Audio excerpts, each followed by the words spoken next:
diverse as wind and sea. And, but this makes for a good fight because one has to go out of his range of fighting to fight a man who has to go out of his range to come down to another. So you fight, you have one man with a mountainous height boxing a man who is practically on the desert floor. But he can punch. It's the mountain against the desert. That's right. Mm-hmm. Who do you like? I like them both. I like them both, but I would rather watch them than to pick them because I'm not going to let you get off that easy. We'll get back to that. But as a rule, given your orientation as a fighter, the kind of fighter you were, who would you lean toward, Braxton or Spinks? I would lean toward Braxton. Why?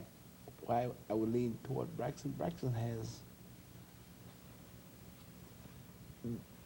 made a declaration that he would do all he could to rectify the mistakes that he's made in his lifetime, and that he would do all he could to help the younger generation that is coming, and that he would really fight. You think he's more determined? He might be more determined than Spinks. Archie, so much has been said about this being the biggest fight in the history of the division. As one who had a couple of pretty big fights in the division, do you share that opinion, or if not, what do you think about it and the magnitude of this fight? This is no doubt the biggest money-making light heavyweight fight that has come along so far. But not just money-making, I mean the importance of the fight, what it means to the division. How do you view that? I can say that what it means to the division is that once again they will have one ruler of division, and I could go back and say that, well, when I was fighting there were only 8 divisions ruled by 8 men. Now there are perhaps 12. 16, Whatever. 18? Take your pick. I don't know. Whatever you want. Depends on who you talk to. And so that unification system narrows it back down again to making it like one man out of perhaps 4.5 billion people in the world being a champion, which is some odds indeed. And when a man can ride from country to country up in the air and he said, I am the world's light heavyweight champion. I am the champion over all these people down here. Or I'm the featherweight champion, or the lightweight champion, or the welter heavyweight champion. One champion. You see, there are a lot of fractional champions. There are a lot of fractional championships. That does not take anything from the ability of a fighter. It only tends to make more money for the fighter.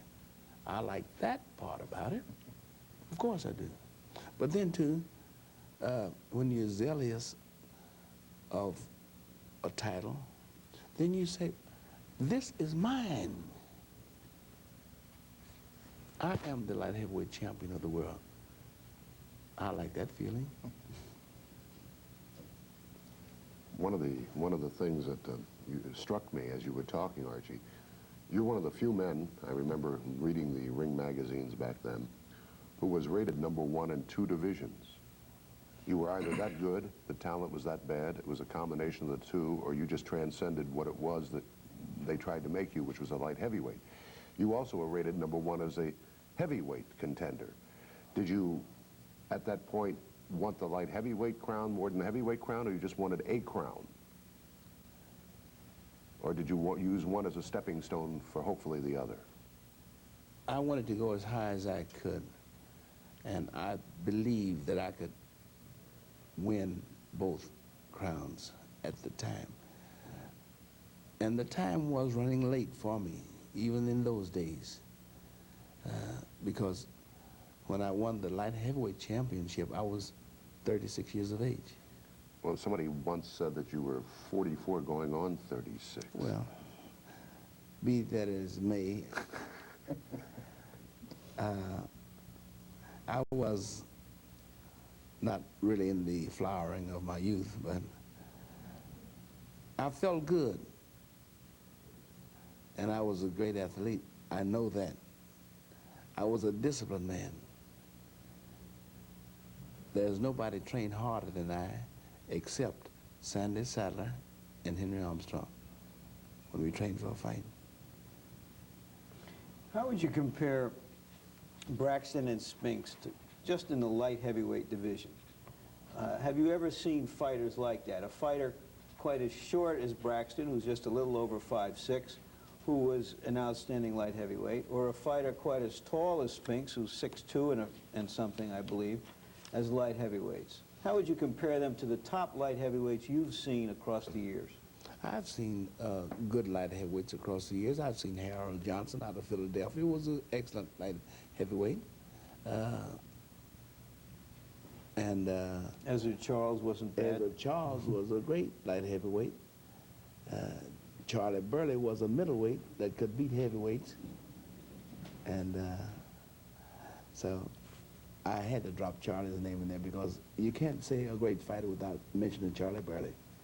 And of course, when I say that, it's like mentioning Charlie Chase, or a name that somebody doesn't know. But Charlie Burley was one excellent fighter, excellent puncher, excellent boxer. And I hope that... All right. But again, try to, if you can, Archie, to tell me about Braxton and Spinks versus some of these old-timers. Are they in that league? Now, I believe as many punches as Braxton throws, if you want to call it throwing punches, or shooting punches, or punches, I find myself in the belief that he would be lucky to hit Charlie Burley 10 solid punches during the whole fight, 15 rounds. Burley was that clever. Burley was that clever. And how can you say, well, how can an old-timer be that clever? Didn't old-timers stand up and pose and fight like this? And thrust, and cross, and hook, and block, and that kind of carrying on? Burley was one slick article. Well, Archie Moore was a slick article. How would Archie Moore fight these two fellas? How would I fight? Braxton and Spinks. A short guy and a real tall guy. I believe that I would fight Spinks with a modicum of difficulty, and if I would fight Braxton, I would get in the best condition that I could possibly, and I would match him, and I think I would match him punch for punch. You'd have to stand there and punch with him. Because there's no other way to fight him but that way. Are you saying that He's going to make you fight him. So you're saying he's going to make Spinks fight him? He's going to make him fight him. He has that knack. It's a gift. Your suggestion, Archie, that Braxton might not land 10 punches on Burley. On Burley. Okay, you're speaking specifically about Burley or... Burley. Okay, fine. I was about to ask if you're suggesting that maybe the general thinking is that today's athlete regardless of sport, is bigger and stronger and healthier and faster. And I was wondering if you were about to say that maybe in the light heavyweight division that isn't the case, or you were speaking specifically of Burley, though. I have read years ago, when I was a young boy, about young Griffo from Australia, a man who could go into the bar, stand on a handkerchief in the middle of the floor, and give a man $1 if you could hit him, swing 5 or 6 punches and strike him once. He picked up a lot of money that way in the bar. And he said sometimes he'd be drinking his beer and be looking in the glass and ask somebody to come up behind him and hit him. His reflexes were so clever they couldn't even hit him. This was the kind of cleverness, the difficulty that a man like Burley could present to you. Unfortunately, come Friday night, I don't think either of these men are going to show the skills of having had that many punches missed. I think each of them is going to land their share. Dwight, who somehow fights with enough intensity to keep Coffee awake, will be right there in Michael's face the whole time. Mm-hmm. And I think Spinks will be able to hit him. He has something called an uppercut, which is the way I would assume, you being a classic scholar, know is the best way to hit a small man who's coming in, bobbing in at you. And Michael's best punch is an uppercut, somehow punctuated with an elbow. Yes. In the old days, I don't know if there were that many good elbows. This fella has one of the classic elbows. I don't think either of them are going to get away like Griffo and Burley. Yes. Well, there was a man named Elbows McFadden years ago. I read too, Bert, and you probably have written about that and published a story many times about Elbows McFadden, a notorious lightweight years ago who was great with his elbows. And every time he went into a clinch and came out, the guy came out needing sutures. I want to put forth this proposition, Archie. I think that Braxton, in his philosophy, if not in his refinement of skills, fights the same exact philosophy that Archie Moore did, which is to say, he moves forward in a shell, not the same shell as you did, but his shell, using his height disadvantage as an advantage, makes his opponent lead, and so that he's actually an aggressive counterpuncher, which is almost a contradiction. Now, isn't that how you fought? The philosophy is pretty good, but in actuality it is a bit different. It's a bit difficult to say that, because when I needed breathing room, I knew how to maneuver. I knew quite a bit about maneuverability and punching on the curves. Archie, we're going to have to examine that another time, but we have to maneuver out of this segment of this show. Thank you so much for appearing on Sports Pro. Thank you, Larry. And I'll be back with our Media Blitz segment right after these messages. Braxton, I'm not going to let you two or me get away without giving a firm conviction on this fight, especially since this show will be seen in some places after the fight. So let's get on the record your thoughts on the fight. My thoughts have not changed at all since several months ago. I liked Braxton then, I like him now, and I'm sure I'll like him afterward. The reason is perhaps very similar to the one Archie explained, the pressure. I don't think Michael Spinks has ever seen the kind of pressure he will face against Braxton. As much as I like Tom, I take issue with him. Can we also say that Braxton has never been hit with the kind of punches that he will be hit by Spinks? I think that's one of the points. I think there are several other points. You have the smallest light heavyweight champion in history here, 5'6½", against the tallest. I also have seen Braxton in his last title defense floor the man and then for 10 rounds try to end the fight taking enormous punishment. Yes, he fights as if each punch is one step away from Rawway. There's an intensity. I still think Michael Spinks, the heaviest puncher in boxing today. There was just a poll in Boxing Illustrated. Others have attested to that, and I think he's going to be able to get to him. Well, I want to go on record as saying that I think that Braxton is some sort of freak of nature who has a style that's both defensive and offensive, and who uses his height disadvantage as such an advantage, and I Braxton. Thank you very much, Tom Greer and Bert Sugar, for again appearing on Sports Pro. and I'll be back with a Stay tuned as HBO Sports presents the unification of the light heavyweight championship of the world. The fight between WBA champion Michael Spinks and WBC champion Dwight Braxton is coming up next on HBO.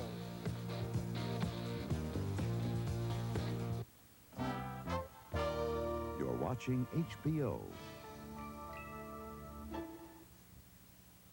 WBA light heavyweight champs Dwight Braxton and Michael Spinks brawl for it all in the world light heavyweight title unification bout next. Do you? Rarely in the two champions meet in the same ring. In 1981, Sugar Ray Leonard and Thomas Hearns fought for the undisputed welterweight championship.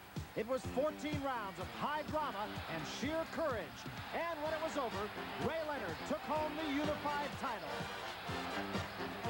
In 1982, Aaron Pryor retained his junior welterweight title after a heroic challenge by lightweight champion Alexis Arguello. Again, it was 14 rounds of non-stop action. And now, in 1983, WBA light heavyweight champion Michael Spinks and WBC champion Dwight Braxton meet for an undisputed title. I am the buzzsaw, the one and only. I want you to stand by for the Spinks James. Tonight, HBO Sports is proud to present the Brawl for It All.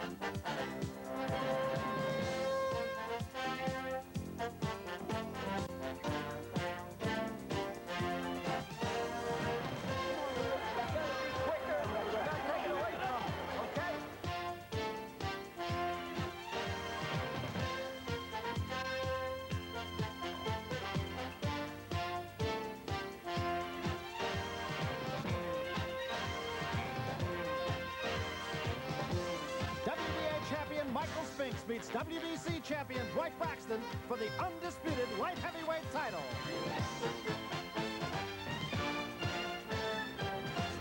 Well, they blew up the chicken man in Philly last night.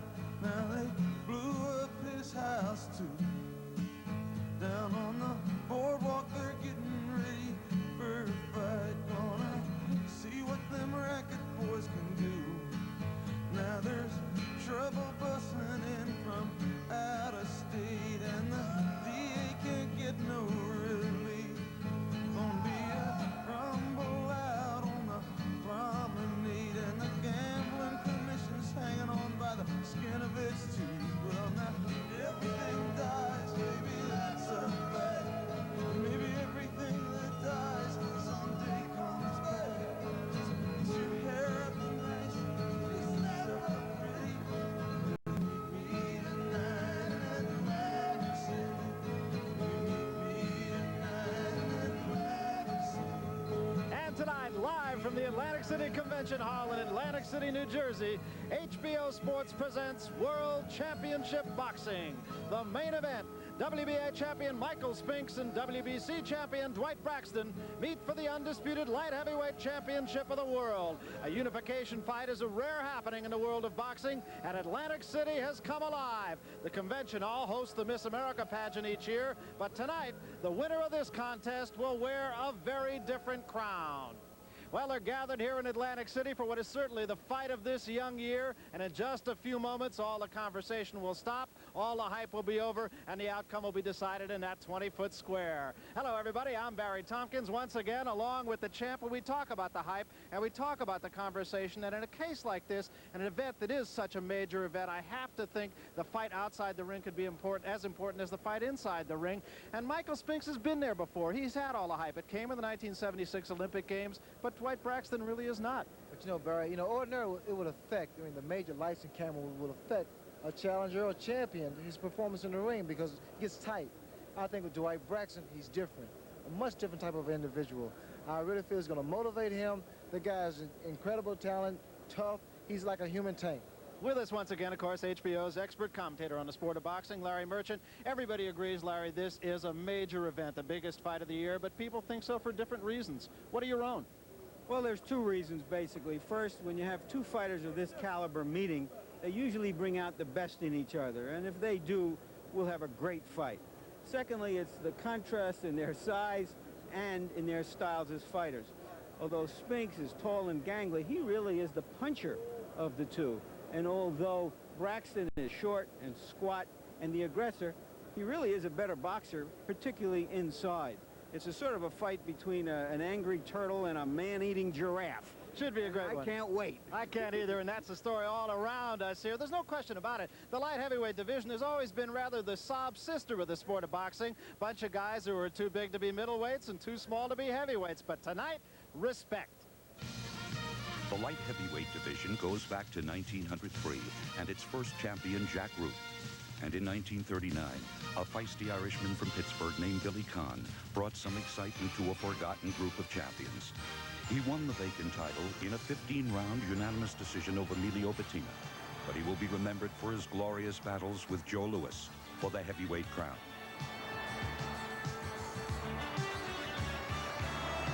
He reigned for 2 years as light heavyweight champion, and today he still resides in Pittsburgh. Well, there were some good fighters a long time ago. Like in every division, they had 10 guys as good as the champion. Today, it's different. In the next 12 years, there were 6 champions. And then on December 17th of 1952, Archie Moore won the title at the age of 39. After his 15-round unanimous decision over Joey Maxim, he ruled the division for 10 years. It is still the longest reign in history. I think about it now, and these are some of my pleasant memories. And I remember all the fighters with great respect and great love that I did cross their trails, that our trails crossed in this life. And I'm happy that I chose the career of a prize fighter. 6 years later, a relative unknown from Albuquerque, New Mexico, Bob Foster, met Dick Tiger for the undisputed title. In the 4th round, the 6'3" Foster delivered a devastating left hook to the jaw, which knocked Tiger out for several minutes. Foster went on to defend his title 14 times in 6 years. Yeah, I think I retired about 5 years too early. You know, that's all these guys are getting. Even these little bantamweights get $1 million purses, you know. And that's a lot of money for a fight. When these 3 champions won their titles, Conn took home $20,000. Moore took the crown from Maxim for a meager $800, and Bob Foster was supposed to earn $60,000 when he beat Dick Tiger, but he never saw the money. Because, you know, we had guaranteed Tiger $100,000, see, and that was my end. See, I only made 60. I only got 60 for the fight, and I had to give all that money to Tiger. But, you know, I came out with the belt, so I made up for it. I had to pay Joey Maxim out of the total gate $100,000, and what was left for me was what I received in the fat figure of $800 and a few pennies. So now the light heavyweight division enters a new era. Dwight Braxton meets Michael Spinks in the brawl for it all. I'm going to bring the credibility to the light heavyweights. The division wasn't anything until I came along. And it's a good fight, especially, it'll do a lot of good for their division. This is going to be one heck of a fight between these two guys. Braxton and Spinks should prove to be a natural. Yesterday I would not have believed that tomorrow the sun would shine. Then one day you came into my life.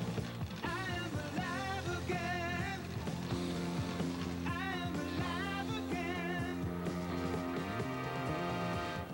So coming up next from here in Atlantic City, the unification fight for the light heavyweight championship. The WBA champion Michael Spinks, the WBC champion Dwight Braxton. Ray Leonard, no question about it. This is a classic confrontation of styles. You got the big man, sort of a straight-up guy, and he is big for this division, over 6'2", and a guy who's going to come straight at him, Dwight Braxton, who says he's a boxer, but he likes to box close. Can Michael Spinks handle the style of Dwight Braxton? Michael Spinks has all the physical qualifications to deal with a guy like Dwight Braxton, because Braxton's going to bring the fight to Michael. Michael's keep him outside with that left jab, not let him get close to him so he can smother his punches.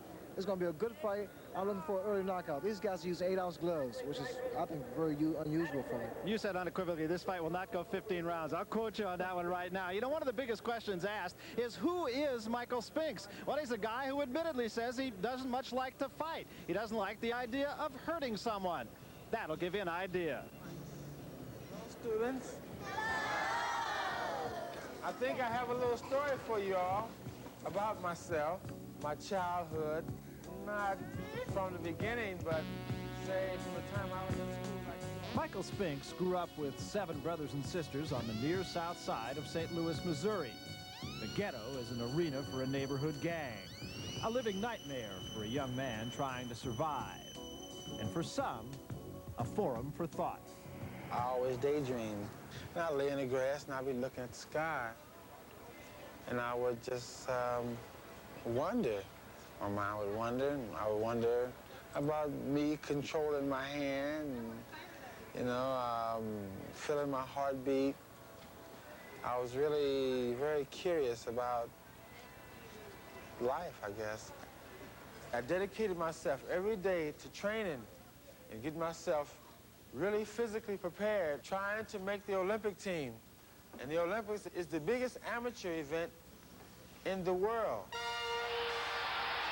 Michael Spinks went to the Olympic Games in Montreal in 1976 and decisioned the Russian Rufat Riskiev to win the gold medal in the middleweight division.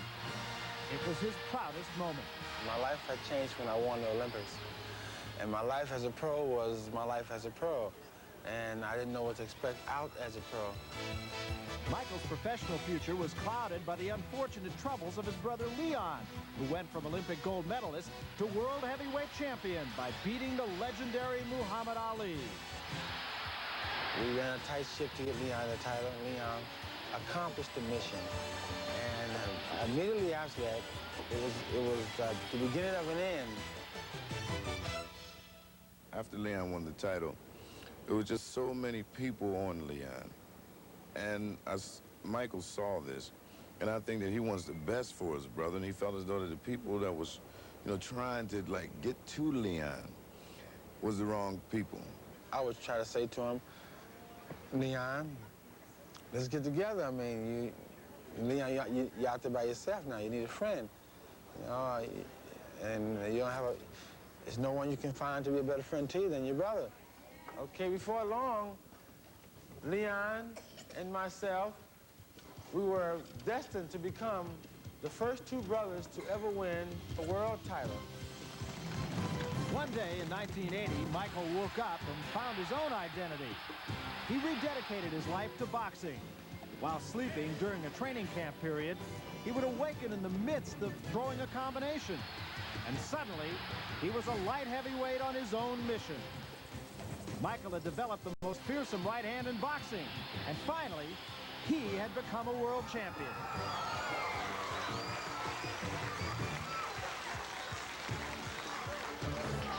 This is what I won. I won this when I fought for the world title. But the glare of the spotlight does not always bode well. On January 5th, Michael Spinks was arrested on a gun violation charge after a revolver was found in his car. And then, just 48 hours later, Sandra Massey, Michael's common-law wife and the mother of their daughter Michelle, was tragically killed in a car accident. Michael was devastated. That was my other half. She covered me when I couldn't cover myself. And likewise, I covered her when she couldn't cover herself.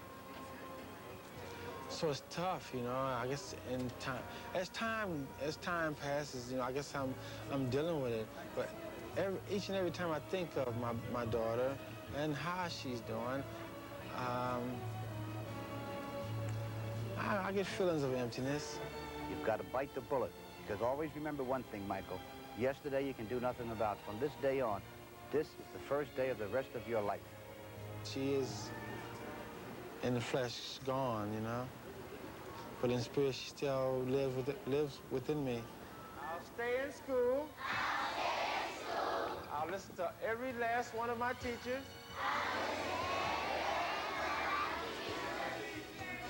And I'll do the very, very best that I can to be the best, the very best student I can. All right. Thank you.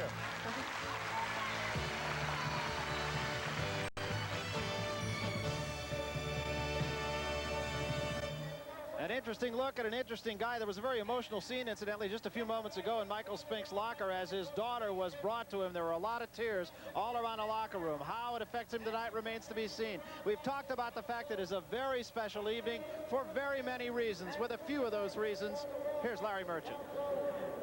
Don't worry, folks. We'll be getting to the fight in a few moments. But first, I wanted to say a few words about champions, what makes them so special. What makes them different than you and me, particularly those champions who consistently beat off the best challengers. They don't merely want to be champion, they desperately need to be champion. And when such fighters get together, we have the dramatic fights that we've seen in the last year between champions. They refuse to make those little concessions in the ring that add up to defeat. We've had a look at Michael Spinks. Let's now have a look at Dwight Braxton, a driven and driving champion who is much more sophisticated in the ring than he is generally given credit for.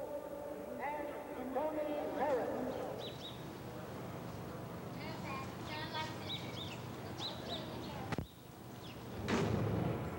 Braxton right out of the corner of the bell, hammering away inside again. Riverside's corner center, hold on. Braxton for 4, 5, 6. I think I'm pretty strong to be small. There's no doubt that I can't go in the ring and just win with what I have. Where you got to prove to the world because you're small that you're really good or better than the big person. Short people got no reason. Short people got no reason. Short people got no reason to live. They got little hands, little eyes. They walk around telling great big lies. They got little noses, tiny little teeth. They wear platform shoes on their nasty little feet. Well, I don't want no short people. Don't want no short people. Don't want no short people around here. To have merely lived in Dwight Braxton's world, the ring, the streets, and prison, a short person has to run and/or think fast and try harder. He's here in Myrtle Beach, South Carolina to steel himself so that he can implement that unusual style. A style that's a fierce combination of the relentless pressure of Joe Frazier and the cunning shell game of Archie Moore. Turning a height disadvantage into an advantage, Braxton invites opponents to punch at an illusionary target, his chin buried in his chest, and then he counters them. He's more on the Archie Moore type. He has a shell that he goes into, and he's very hard to hit when he's in that shell. He's got a big heart, and he's not going to run from anybody. He's going to be there, and he's going to come forward, forward, forward all the time. He knows how to get inside. He knows how to fight inside, but he can also box, and he's very quick. I know I can outbox a big guy, but instead of being on the outside, I'm on the inside. He's a very smart fighter. I mean, he's thinking all the time. In fact, he uses a jab, whereas most short fellas don't. They don't think that they can jab. And he jabs very effectively because he counter jabs. He doesn't try to match jabs with the guys. When they jab, he will just par their jab and jab them right back. He never ceases to amaze me, that guy. He comes up with things, you know, that old timers long ago I heard when I was a kid in the gym myself trying to fight. And I always laugh because here's a guy who's really doing some deep thinking about boxing. For example, he manages to use an uppercut as a counter with big, you know, tall guys. He'll step back and throw an uppercut. The uppercut looks like it travels from the floor, and it's almost straight arm up when he hits him with it. It's part of being creative, you know. You have your brain, and you have to use the logic and the creativeness of your brain. So, you know, I use both, you know. It's a thinking man's thing, you know, if you want to survive and be good. It's revealing that part of Braxton's survival course includes hours of screening videotapes of himself. He he virtually ignores his opponent. It's as if he is saying, if I'm at my best, it doesn't matter what or who I'm fighting. What I want to know is how he figured to beat me. What do he have that he think he can beat me with? See, and like it's like going to school. You know, I'm more concerned about my style. You know, how I'm gonna beat him. In preparation for Spinks, Braxton indulged in some experimental training techniques at the Myrtle Beach Holistic Health Center. Techniques combining nutrition, training methodology, the body's electrical system, theories of acupuncture. Supposedly, they would increase strength, quickness, and endurance. Whatever it actually does for Braxton, it certainly broke the drudgery of training. And it pointed up his curiosity in the sweet science of boxing. For those of you who missed our last fight with Dwight Braxton, his favorite character in literature apparently is Popeye. I am what I am, and that's what I am, he says, which is another way of saying that he knows and believes in himself. And that's why he's so single-mindedly dangerous. So it's Dwight Braxton, the WBC champion, against the WBA title holder, Michael Spinks. Michael Spinks at the moment praying in his locker room. He will be coming toward the ring in just a couple of moments, but there is a momentary delay while there is that. Incidentally, interesting, Larry, I think, how they decided who was going to come into the ring first. A coin toss, what else? Simply done.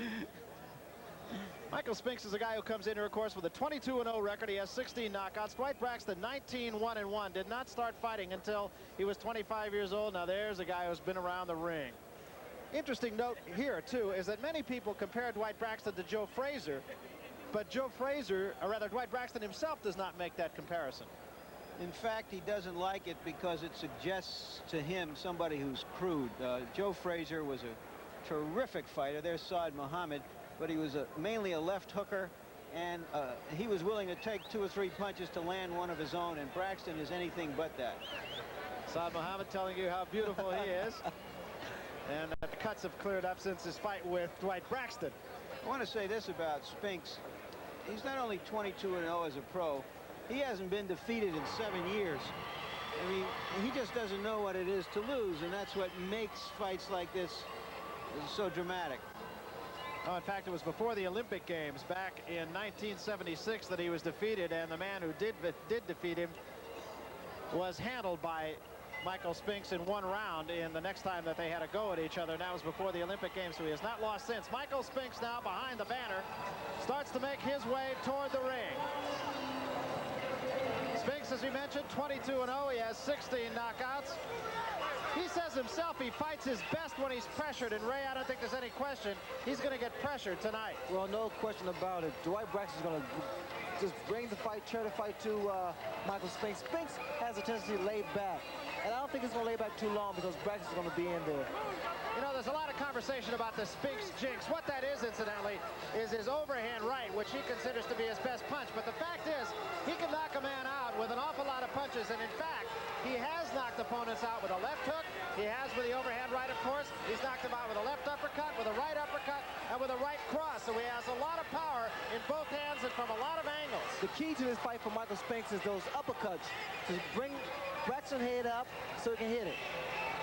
One thing about Michael Spinks, if there's ever any criticism about him at all, and I don't know, Larry, that this really is a criticism, but Sam Solomon said he just won't take instruction. He says he learned to fight in St. Louis, and that's it. He learned everything he needs to know then.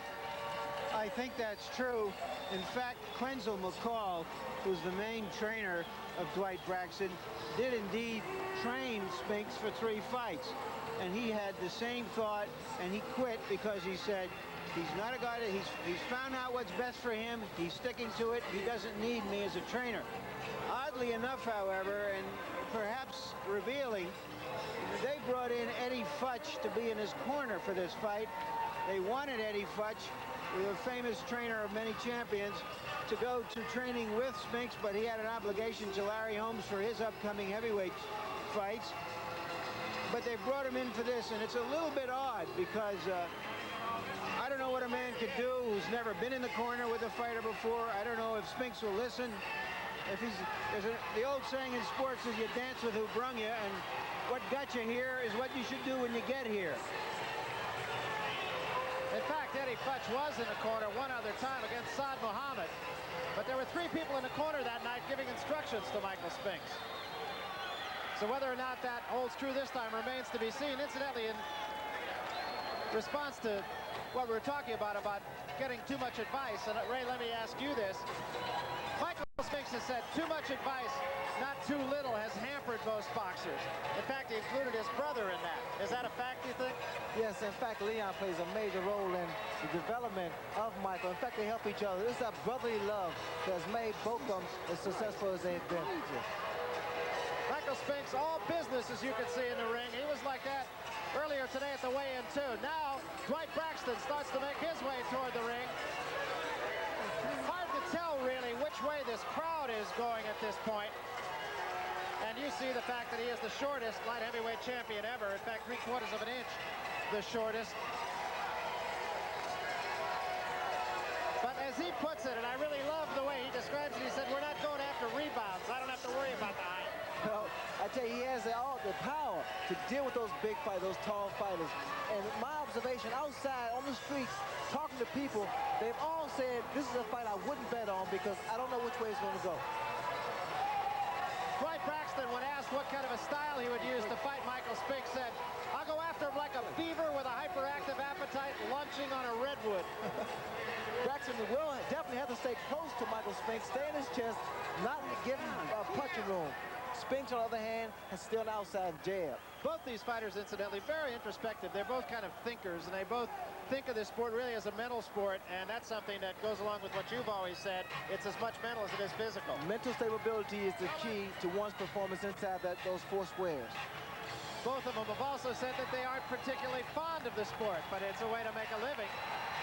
Dwight Braxton says, I don't enjoy beating up on people, but I'll do what I have to do. And so far, he's done that successfully on 19 out of 21 occasions. Should mention, really, that he has not lost a fight since his 3rd fight. At one time, Dwight Braxton's record was 1-1-1.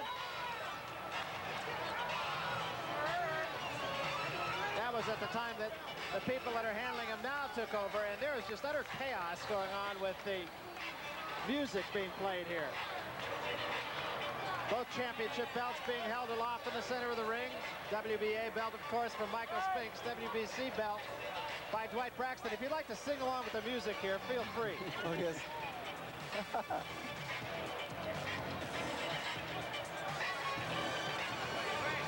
Both fighters all business, as we mentioned. And Braxton, in fact, was not even too interested in posing for the photographers at the weigh-in this morning with Michael Spinks. Spinks was a little bit more obliging. Braxton, as fight time approaches, gets very short. I mean figuratively as well as literally. Right now, let's go up to the ring announcer, Frank Shane, for the pre-fight introductions. Here's Frank Shane.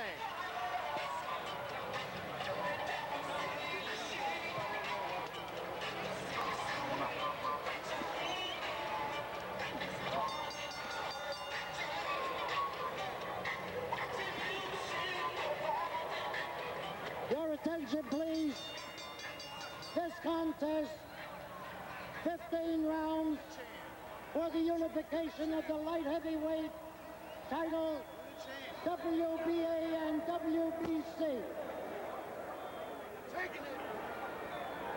In this corner, in the blue corner, he's wearing red trunks trimmed with white. He weighed in at 174 pounds. His home is Camden, New Jersey.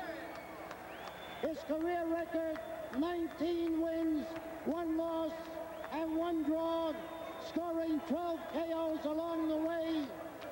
Here he is, the Camden Buzzsaw, the WBC light heavyweight champion of the world, Dwight Braxton.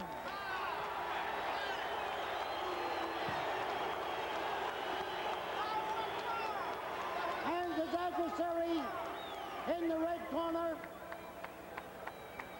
he weighed in at 173 pounds. He's wearing white trunks trimmed with black.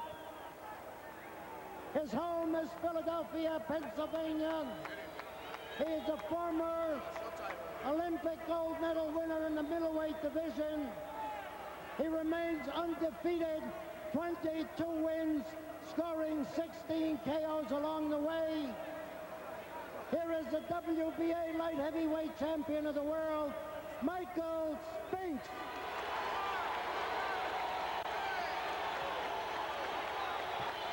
Let's take a look at the tail of the tape here. Really little to choose between these two, with the glaring exception, of course, of the height advantage enjoyed by Michael Spinks. Braxton, 4 years the senior of Spinks, but really, so far as experience is concerned, they are just about even.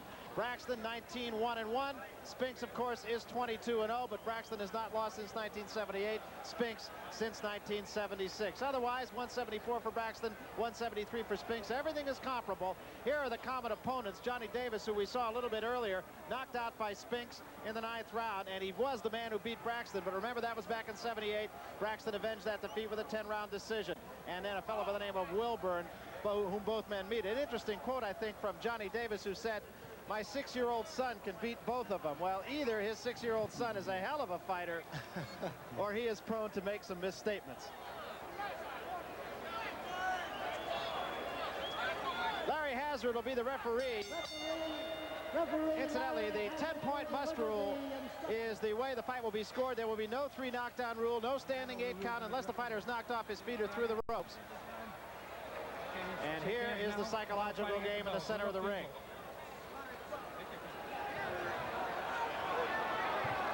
So what's left then is simply to get on with it. And there's no question as to how this fight will be fought. There is no perspiration on Dwight Braxton, which means he didn't really warm up in the back. I see a slight perspiration on Michael Spinks. Something could happen in this very first round because both guys are tight. You can feel the intensity of the crowd. You know, Michael Spinks' walking around weight is 200 and Braxton over 190. And the way they're slimmed down and in shape for this fight, it's like 2 bullets ready to barrel out of a gun right at each other. That is exactly the way Dwight Braxton came at Matthew San Muhammad in a fight that you saw on HBO. Right from the opening bell, he was on his chest. Now let's see if he will be tonight or if he will show a little bit more caution. Round 1, beautification fight. Crowd is alive right off the bat here. Well, just like I said, I'm expecting something early in the first round. And a right hand, and that was the Spinks jinx right there, that overhand right. And it had Braxton backing up for a moment.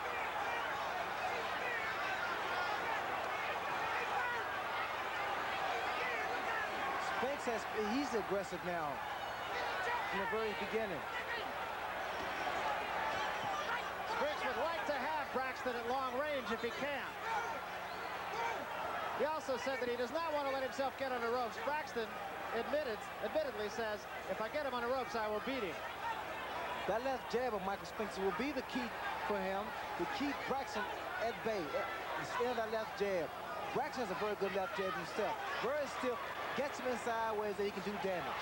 So far, Braxton has not been able to get inside. He also said that against San Muhammad, he lunged a little bit in the first couple rounds until he settled down. Spinks, however, notoriously slow starter. Well, Spinks has started off very fast this first round, but he's tight. Both fighters are still tight. Braxton with a right hand and a left hand, and that actually buckled the knees of Michael Spinks. It was a left hand behind a right. Something's going to happen, I feel, Brad, because they both are throwing bombs the very first round. Spinks, of course, will have to punch down at Braxton.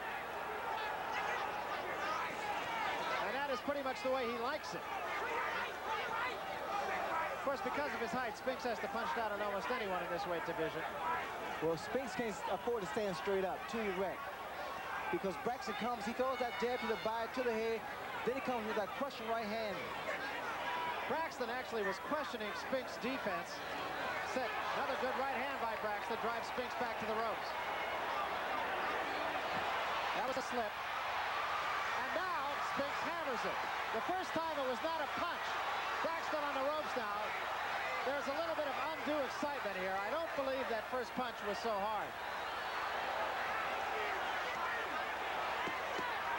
They both are fighting perfect fights here. The strategies are perfect for both fighters. Braxton on the attack.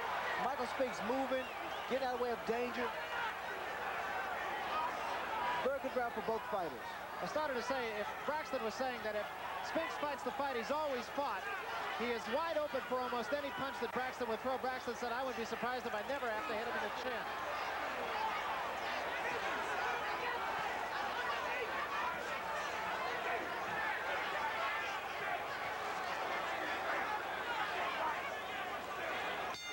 That's the end of round one, a good one and a very fast-paced one.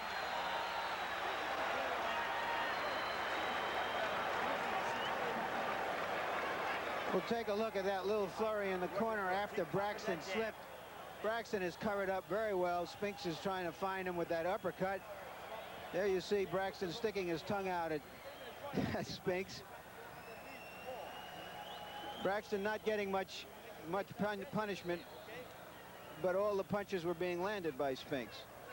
Here we see it from an overhead view. Snap it. Lag it out there, baby. And there's Michael Spinks' corner. Drop the hands down. Get him up.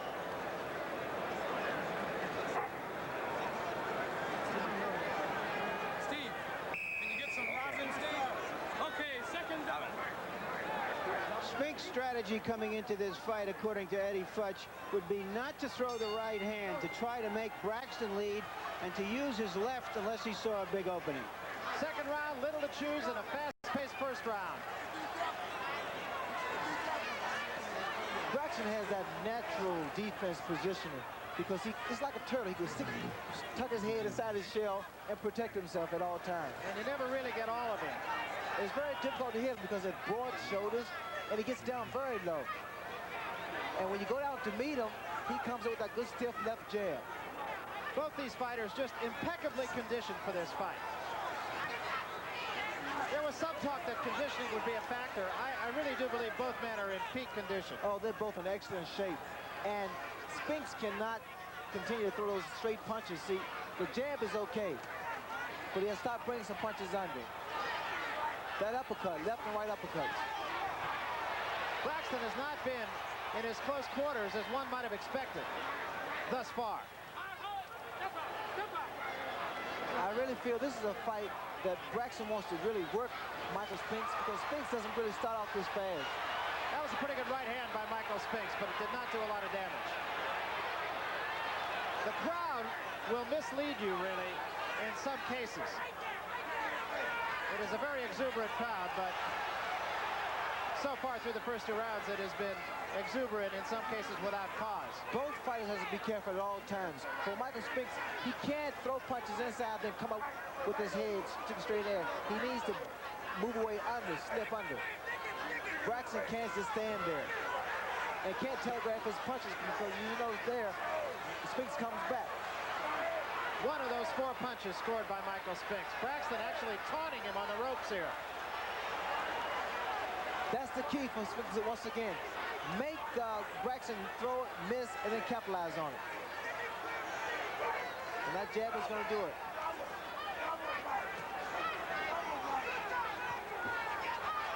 Braxton lunging at Spinks, and again, no damage by either man. That right hand a little bit short, but it did catch Spinks on the nose. There was a good left hand by Braxton. The power of Dwight Braxton is incredible. Michael Spinks punches very hard, very well. And these guys, I think they're equal in punching power. That's why I still believe it's not going to go the distance. Now, you won't really find a lot of money ringside here that thinks it will. Braxton continuing to lunge at Michael Spinks, but he really doesn't have much choice. I don't think he's going past 5, Barry, to be honest with you.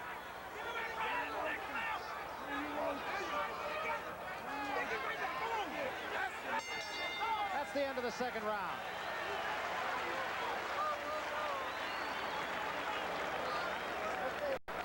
This is a fierce pace. There's not a moment's let up for either fighter. Let's listen to Dwight Braxton's corner. Take a deep breath, John. Breathe it. Take it in. Let it out. Take it in. Double up your left hand. Only gently once. How's everything? Everything okay? Everything's fine. Okay, so you're going at the head a little too much. This is all the time.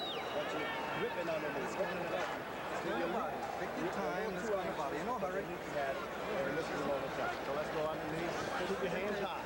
Okay? Eyes on them all the time. And just work. That's what you have to do. Hustle inside. Working good. Stay alert. Stay off those ropes. Out of the corner.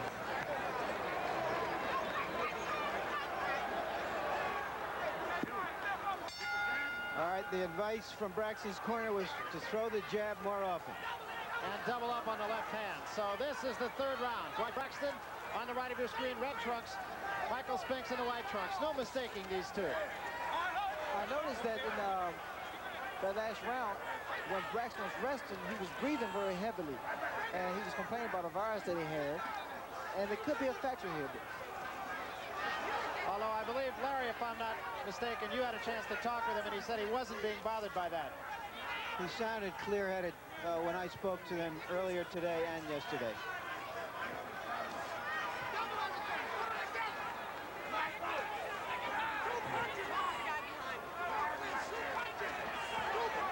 Once again, Braxton a little bit off balance on some of his punches, and that time trying to throw a punch from behind. Braxton's temper getting him a little bit here. Actually, it has been Michael Spinks who on occasion has been accused of using a few tactics that are not worthy of the Marquis of Queensberry. It will be beneficial for either fighter to keep maintaining his composure, because a guy that's going to get upset and get frustrated is going to be the very one that's going to burn up unnecessary energy and strength.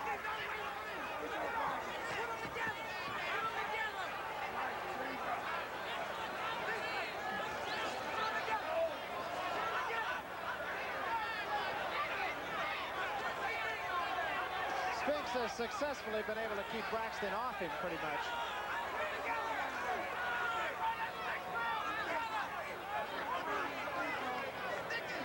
Remember, Spinks historically has been stronger in the later rounds. I don't like the way Spinks throws that jab and fades away with his hands down to his side, because Braxton has a good sharp left hook, picture-perfect left hook. He gets it off very, very fast, and it's a snap to it, so you really don't see it coming. Spinks has been successful in ducking under that looping right hand that Braxton throws and threw so well against Saad Muhammad.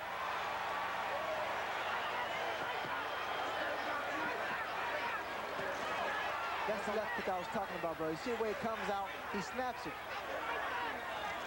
That left hook a moment ago landing behind the ear of Michael Spinks.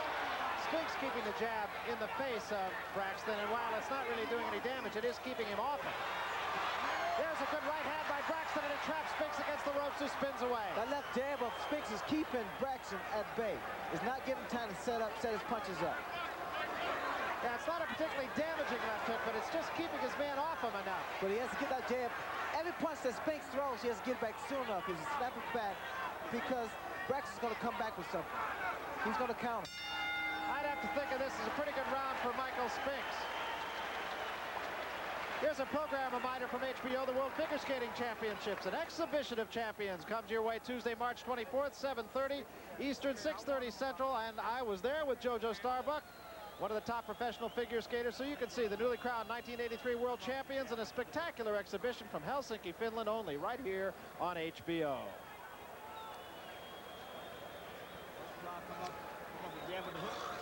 Convention Hall in Atlantic City. They used to have a great ocean right outside here. Let's take a look at that flurry on the ropes as Braxton tried to get Spinks in trouble, but really has failed. So far, Spinks has used his jab exceedingly well and has stuck to a game plan devised by Eddie Futch. Use his left hand, and not go right hand crazy, which he sometimes has done in the past. Yeah, Spinks right now appears to be dictating the tempo of the fight. That, of course, is subject to change very quickly. This is not an easy fight for either fighter. Spinks has to punch down, Braxton has to punch up. So their sizes are 3 pounds for both fighters. That was a short left hook by Spinks a moment ago that did score on the face of Braxton. First time he's thrown that punch in this fight. You notice that left jab, the consistency of Spinks' left jab can always create problems for Braxton. That hook by Braxton caught Spinks on the gloves. No damage.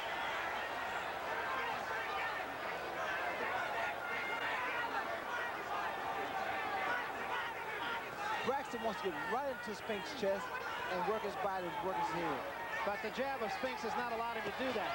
There was a left hand that did score, but Spinks ties up Dwight Braxton immediately. Well, throughout this fight, Spinks needs to keep that right hand up there. We'll take it from the left jab, from the left hook. Here's a good right hand, and Braxton was hurt by that. That was a short overhand right.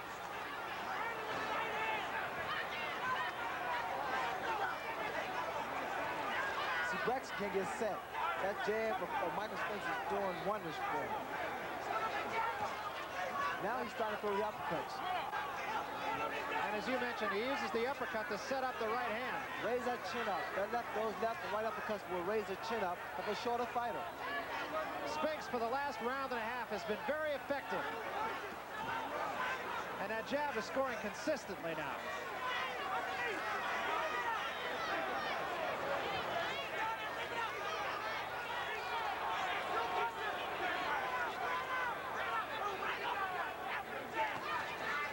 Left hand by Braxton did get in. It's just hard to imagine, but Braxton's never had an amateur fight. What he has now is natural ability. Of course, he spent 11 years in either juvenile detention homes or in prison. He was at Rahway. And he admittedly says, I don't ever want to go back there. Very community-oriented now, as a matter of fact. Doesn't really credit Rahway Prison's boxing system, though, with teaching him the boxing skills. He learned those, he says, after he got out. Meanwhile, Spinks continues to score almost at will right now against Braxton. Well, see, what Spinks is doing, when he's confusing Braxton, he's throwing jabs, he's bringing his punches under and over. And he doesn't want to be here. He doesn't want to be in the corners or against the ropes with Braxton. He's doing the right thing, keeping the center of the ring. There's a left hand by Braxton that did get in over the guard of Spinks. Braxton has not been able to follow up, however, so far at the end of the round. Michael Spinks is fighting an extremely disciplined fight. He's fighting the best opponent he's ever been in the ring with. On other occasions, he's been wild. He's very disciplined. Bring that left hand back high. Don't drop it low, because you're looking to go over the top of that right hand. He's not wasting energy When he either. starts to bob and reach, then he's got to go to the body. See, he gets the head too low. You have to go to the body with the left uppercut or the right uppercut. Yeah, Lee. Catch him on the arm or right away from that under. When he jabs, catch it, jab right back. Jab right back. Okay? Let you grab a little lower. Just throw your chin down. Short punches when you're inside. The question right now is if Braxton can keep the pressure on so that Spinks will slow down as the fight goes on. He is being controlled right now. This is the 5th round. Braxton, I know, cannot be satisfied with how close he's managed to get to Spinks, and it has been Spinks' jab that has consistently kept him off it.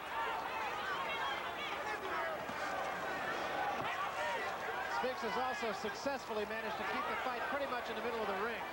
Braxton has a very good left jab, and it's very strong, very stiff, and he too can keep his man off balance with that jab.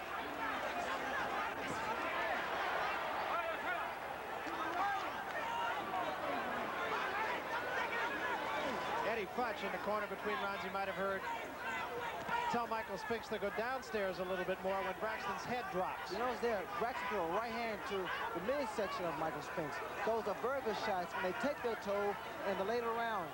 And you would definitely see a change in a fighter as the rounds progress.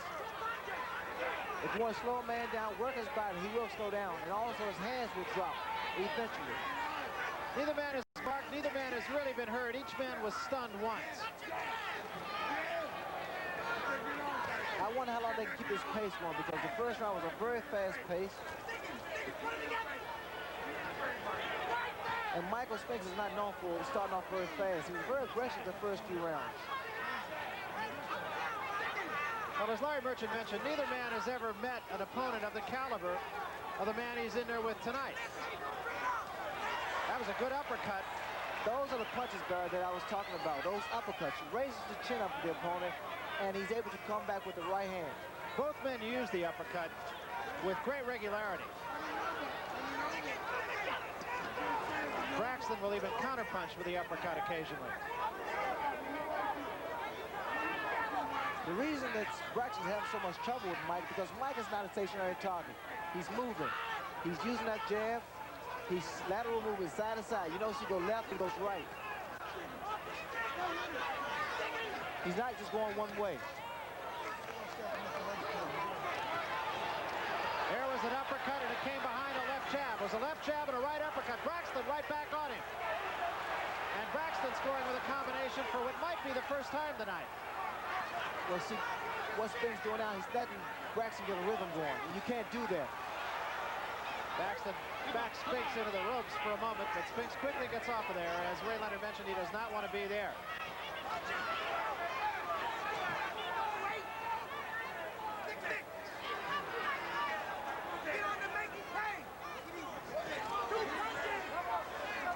Now Spinks needs to double that jab up. He has found his point, and now he's to double up. And that's the end of the 5th round. Pace slowed a little bit that round. More boxing coming your way on HBO on May the 13th. That's a Friday night, 10 o'clock Eastern, 7 o'clock Pacific. Larry Merchant, Sugar Ray Leonard, and myself will be in Providence, Rhode Island as Marvelous Marvin Hagler defends his world middleweight title for the 7th time against the #1 WBC ranked contender Wilfred Scipion. It's live only on HBO. All right, let's take a look at an exchange here.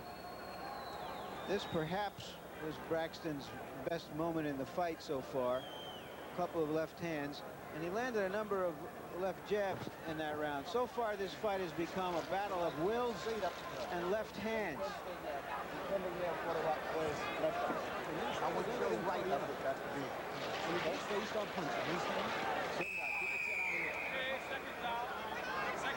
Does it surprise you, Larry Merchant, that Spinks is winning as many of the early rounds as he apparently is? I'm surprised that he's controlled the pace as well as he has. He's been much cleverer than he's been in other fights, but perhaps that's because he hasn't had to be clever in other fights. This is the 6th round, and Spinks starts out strongly. I'm so impressed with Michael Spinks' left jab, the way it gets through there, the accuracy of it, the speed of it.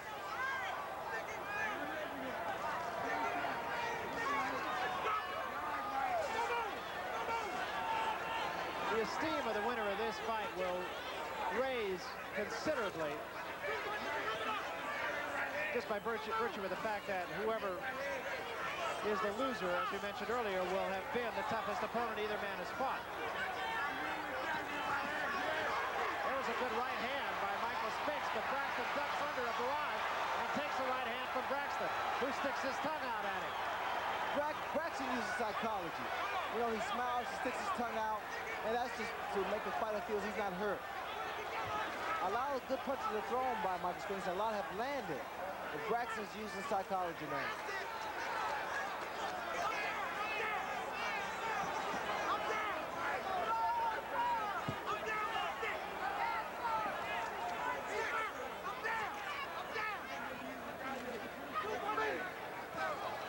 Both fighters are giving each other opportunities. When Michael Spinks slows down, this is a great opportunity for Braxton to get on the attack, and vice versa. There was a good left hand to the stomach by Braxton.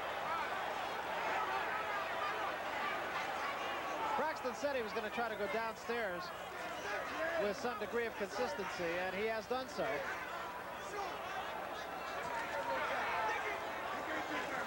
You know, even here, you notice the way that Braxton's carrying that left hand down all the way to his hip. There's a combination by Braxton, but the left hand caught Spinks largely on the gloves. An uppercut, though, does score. A lot of those punches are grazing punches, although they're still damaging. And getting back to the point I was trying to make with Braxton's hands down low. That was a good, solid left hand by Michael Spinks. Spinks can throw body shots also because his arms are long. He throws very fast punches. You can see on occasion, even though Braxton does not show any signs of being hurt, that he is literally stopped by one of Spinks' punches. Spinks backhanded him there also. Braxton is very elusive. I'm impressed with the way he's been dodging a lot of those punches thrown by Michael Spinks. And Braxton back on him again. But Spinks gets off the ropes very wisely, and they're back in the center of the ring. Both men still appear to be very strong.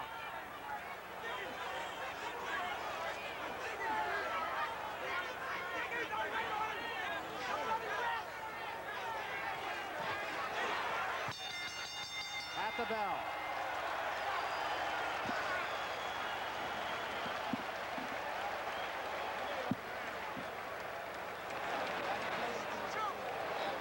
Let's take a look at Spinks. This is soon after he was hit by a couple of punches by Braxton, and there you see him coming right back.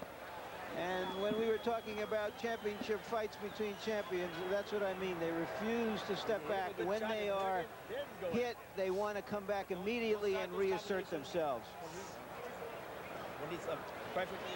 Here's the same punch from an overhand angle.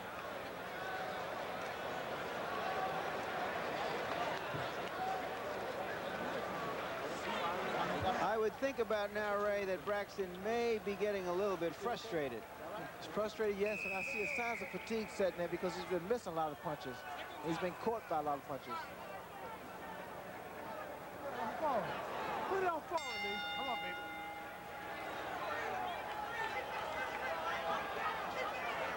baby. This is the 7th round. Pace has been very up-tempo almost from the opening bell. Normally, Braxton is this guy that frustrates a fighter because it's difficult to hit him. And here, I think he's being frustrated by Michael Spinks' consistency of the left jab and his movement. Spinks is keeping that left jab working. Braxton cannot set. He can't get inside. He can do this all night long. Left jab, very effective. Very effective. It doesn't have to be hard either, Barry. A few taps, just keep it, man, just keep it in his eyes. And that was a great shot right to the kidneys. That was a terrific punch. And Braxton, I believe, is in a little bit of trouble. That was a great body shot, great kidney punch by Michael Spinks, and it's stunned. I thought that it stunned Braxton. But Braxton's always dangerous, just like Michael Spinks, always dangerous. So you're never too sure about these guys.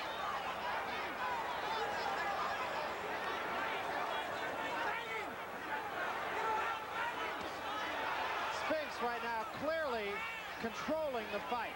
For Braxton, now observe when Spinks throws that left jab out there. He leaves it out there a little too long. So a left hook is good for Braxton to throw, or a left hook to the body. There again, that left jab right in the face consistently of Dwight Braxton. Braxton needs to time Spinks' punches instead of just taking them.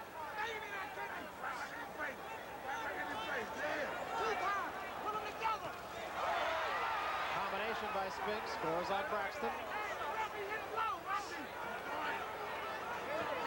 Neither man is marked, and in fact, neither man really showing even so much as any puffiness.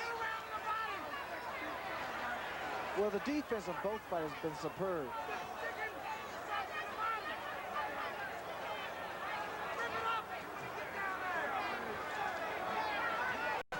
I'm disappointed not to see as many body punches thrown by Braxton because he's staring at head hunting, and sometimes the head won't be there. There was a good uppercut by Spinks.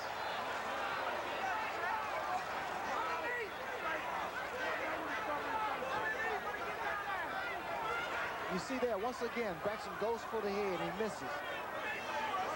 Braxton in this round does look like a frustrated fighter. That body's going to be there, Barry.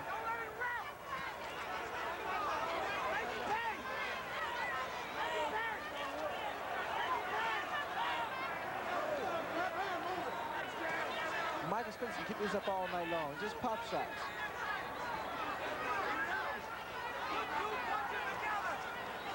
Wild right hand by Braxton at the end of the 7th round.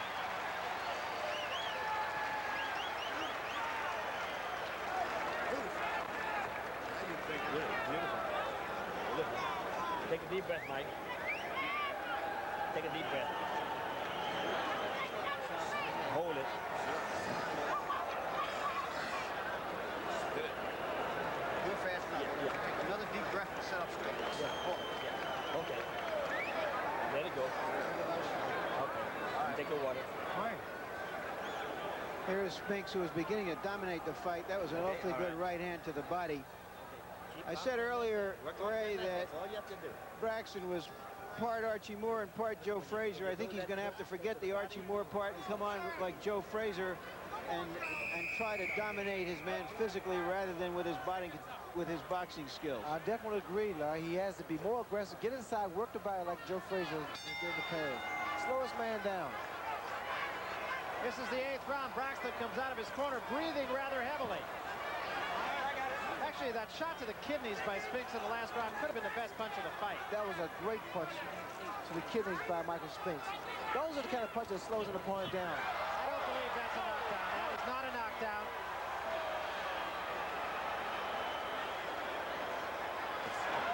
And Spinks comes right back with another left hook, and again, you could just see Braxton be stopped by it. And there's a good right hand by Braxton. That was a good solid shot by Braxton. But Spinks right back with the left hand. That also is a push. And Michael Spinks can only laugh about it. They are calling that a knockdown. I don't believe it was. In all honesty, I do not believe that was a knockdown. It just happened so fast.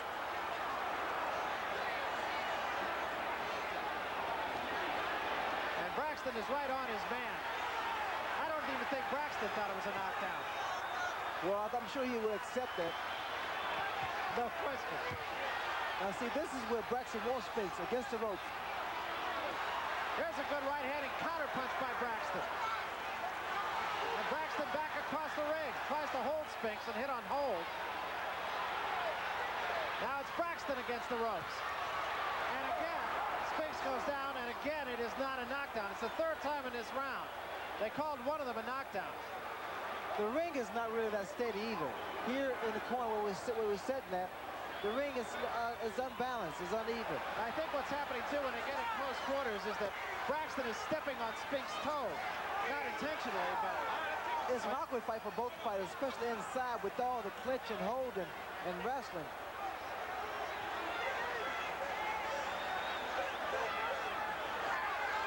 Right hand a little bit short. That was a good right hand by Braxton.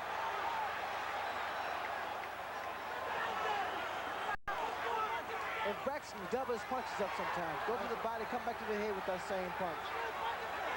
Instead of waiting for one big punch. All in all, this has been a rather effective round for Braxton. Turns Spinks around and scores with a combination once more.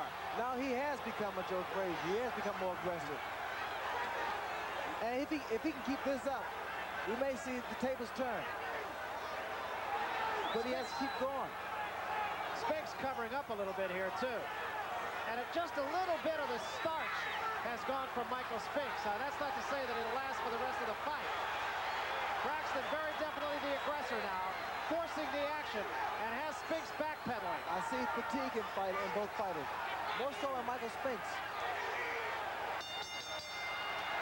End of the round, and a very good round for Braxton. That was Braxton's best round by far. Let's see if we can hear something in the corner. I thought Michael Spinks lost his composure a little bit, got a little wild, and perhaps from fatigue.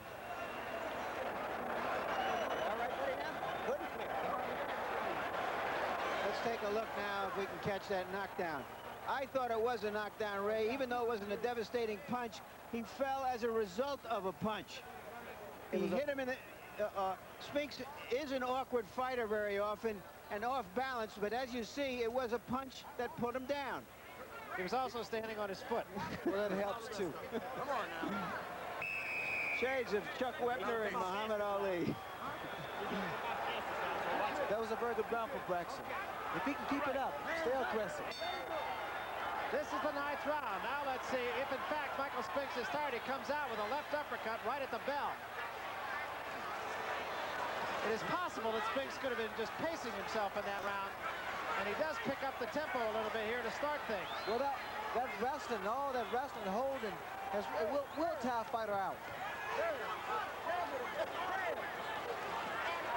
Oh, as we said earlier, there's another combination. As now Braxton is brawling a little bit more.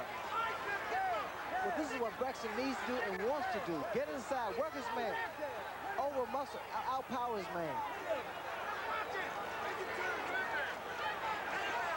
Of the two right now, Ray, I would have to think Braxton is the stronger. I think presently Braxton seems to have gained his second win a lot sooner than Michael Spinks. Although Michael still has enough power to get Braxton out of there if he should land a good punch. Again, both of these guys are capable of knocking each other out. There's not as much spring in the legs of Michael Spinks either right now. Well, you never seen Michael Spinks that aggressive and so early rounds.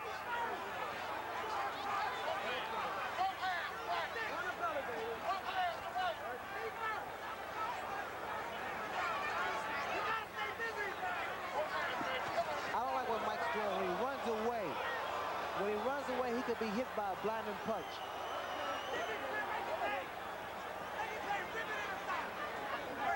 Braxton also able to get inside a little bit easier in the last couple of rounds. Certainly in the 8th round, and here a little bit in the 9th. There's a little bit of blood from the nose of Braxton. I don't believe that it will cause him any problem. That was a pretty good right hand by Spinks, but it did not cause Braxton to take a backward step. You know, another point to bring out, even inside, although Michael Spinks is tall and his arms are longer, he throws very good short punches and powerful punches. Whereas that you would expect a shorter man to be able to throw more punches and do more damage inside. Spinks, to me, just seems a step slower right now. Well, Michael's starting to reach now. He's starting to telegraph his punches. What I'm afraid of, that Braxton's going to counterpunch with an overhand right while Mike is throwing that left jab out there. And there was a right hand, just as advertised. Well, I know I'm talking about too. And another good right hand as Spinks bounces off the ropes right into it. Well, Michael can't leave that jab out there too long. And there's another counter-punching right. You see what's happening now? He's giving Braxton momentum, and Braxton's going to take charge. He's going to take advantage of this. That was a short left hook, stopped Braxton in his tracks. Braxton's making, the reason he's getting hit by the left hook is he's going down, he's staying there instead of moving his head a lot more. Nonetheless, another effective round for Dwight Braxton, I should think. Ah, he got the second. We're in Dwight Braxton's corner. Put it in and let it out. You're okay. You're okay. That's what I want to know. All I want to know is how you feel. You all right? How we doing, fellas? Okay. Hey, I can help stand on foot. Yeah, what you're doing, though, you're letting the guy off the hook. You're letting him off the hook. Last round, You hit him with a couple punches and he's standing there waiting. You make him miss. Pressure on him all the time. Make him miss. I want you to fire. Here we see an overhead shot of the two fighters and the geometry between them, the problem that each poses for the other. And in Braxton's corner, Quenzel McCall is urging him to come on, that he's letting Spinks off the hook. It's obvious that they feel that Spinks is getting tired. And there is still quite a ways to go. This is the 10th round. I really didn't expect this fight to go this long. It becomes a whole different fight now, too. It is. I mean, they are fighting a different fight altogether, overlooking the fact of the size difference. Braxton again lunging at Spinks, but doing so with more success than he did in the early rounds.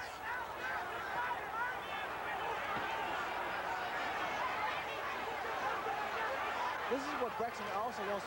He wants to keep Michael Spinks running away from him, which could be a very bad mistake on Mike's part because he's running away and he might get hit by a blind punch.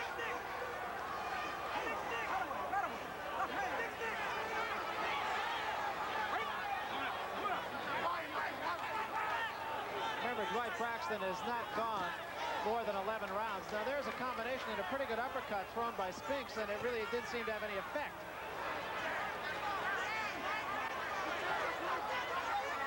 Again, there is a little blood from the nostril of Dwight Braxton. And hook caught on the gloves of Michael Spinks.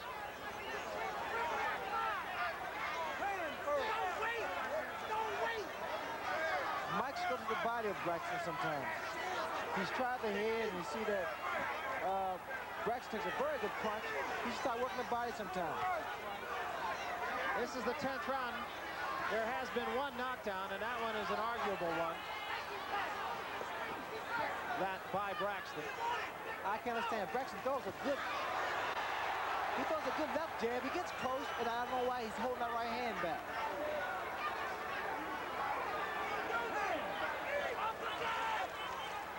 Braxton seems, to me at least, to be measuring Spinks a little bit better now.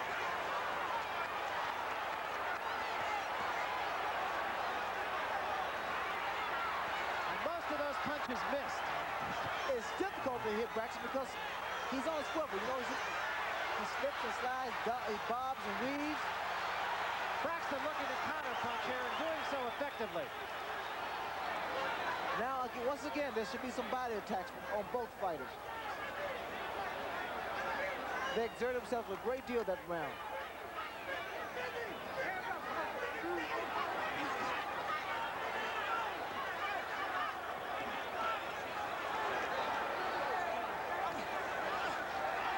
Those are the shots. Caught mostly on the gloves. One punch was delivered straight up the middle of Braxton. And those are the kind of punches that do damage.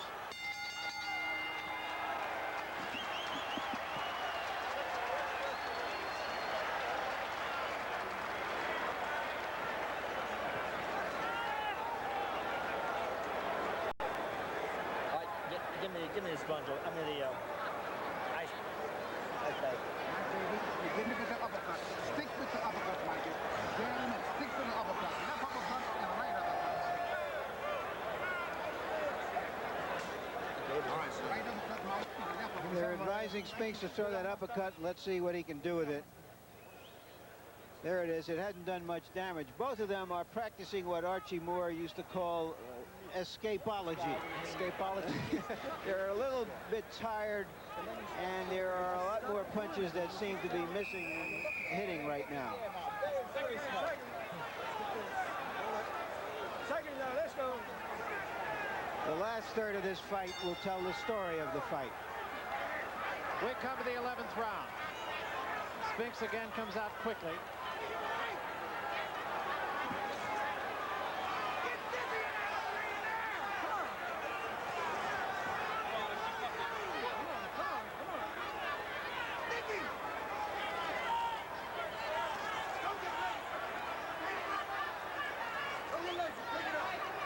The yelling from Spinks' corner, don't get lazy. And this also happens with fighters. It used to happen to me. I'll get in there, and all of a sudden, if fatigue happens to set in, I'll get lazy instead of becoming aggressive. You start laying back too long. There was a left hand that did manage to get in, but that was really the only one of that flurry that did.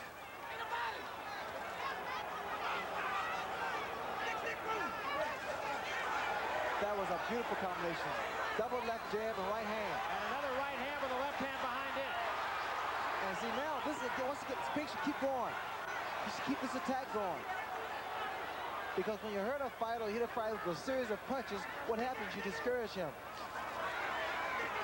But you give him time to regroup. He comes back just as mean, just as fierce. And again, Michael Spinks scoring effectively on Dwight Braxton now. Long right hand. Now you may see Braxton come on the attack because I think he feels that Spinks has punched himself out.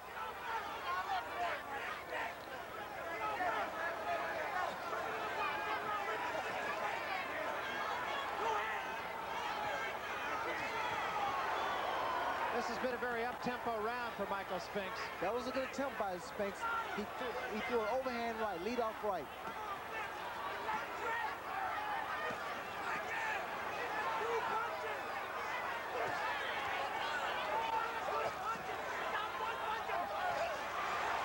And there's a combination by Braxton. It was a counter-punching right hand that set it up.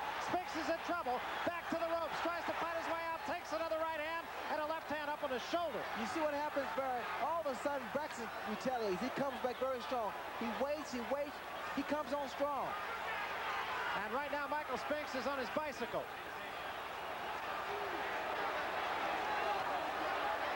Telegraphed that punch, aimed it, and aimed that one also.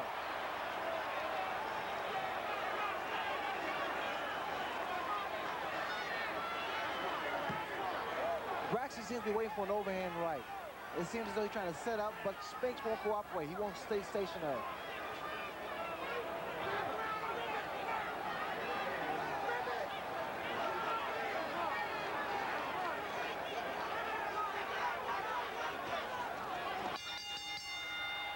And that is the end of the 11th round. This, then, is as far as Dwight Braxton has ever gone in a boxing ring.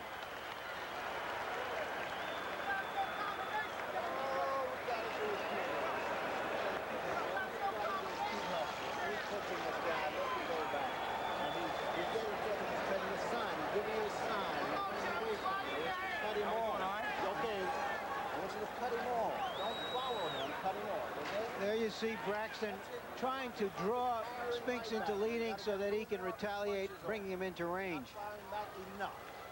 That was the best flurry of the round, and Spinks did a lot of fleeing in that round, and I don't know honestly how you score it.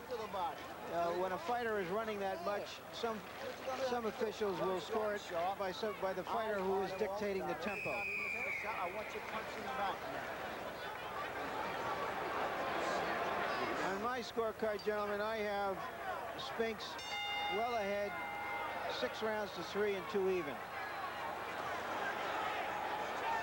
In which case, Dwight Braxton would really have to get getting if he was going to pull this fight out. And Braxton literally chasing Spinks around the ring. He hasn't really caught him yet. Well, this proves one thing. Michael Spinks is fast on his feet also. And by being so tall, it's difficult for Braxton to really get it close to land some big telling blows.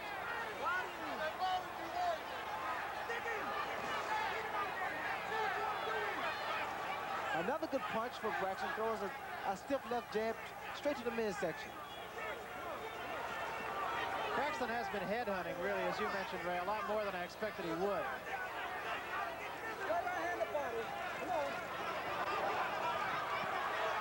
Good shot by Spinks coming off the ropes. Look at Spinks' hands. His hands dropping to his side now. So he's vulnerable for a left hook. If this is a good sharp one, it has to be very sharp.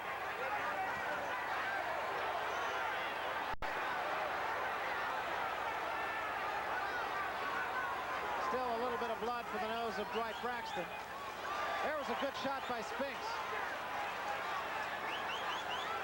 Now Spinks has become a technician. He's bringing his punches under and over now.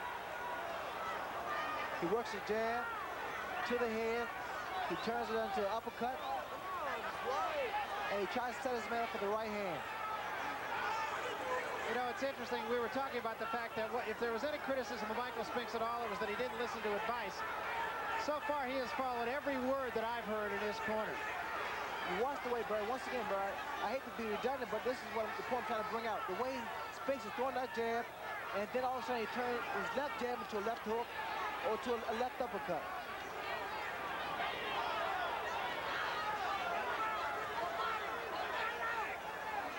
Spinks being the tactician, Braxton is stalking him.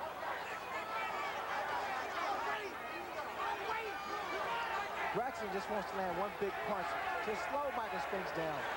For as long as Spinks keeps that left jab coming like that, sticking out, he'll be okay. Left jab has been more effective in this round than it has in the last 4 or 5.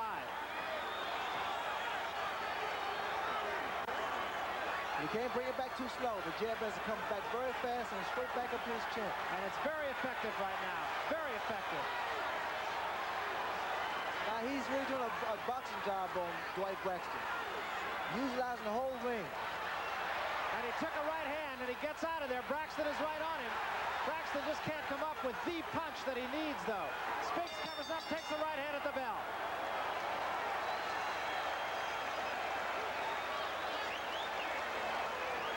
Braxton won the last 10 seconds of the round, but Spinks won the first 2 minutes and 50 seconds. And now we might be getting to desperation time. Let's listen to the corners. Okay, you put your punches together, not one shot. You can't hit this guy. You may hit him with one shot, but you're not getting anything behind. I want both hands working. All right? From here on in, I want you to chase this guy. I want you to make him run. Make him run faster than he wants to run. You're not moving your feet, cutting him off.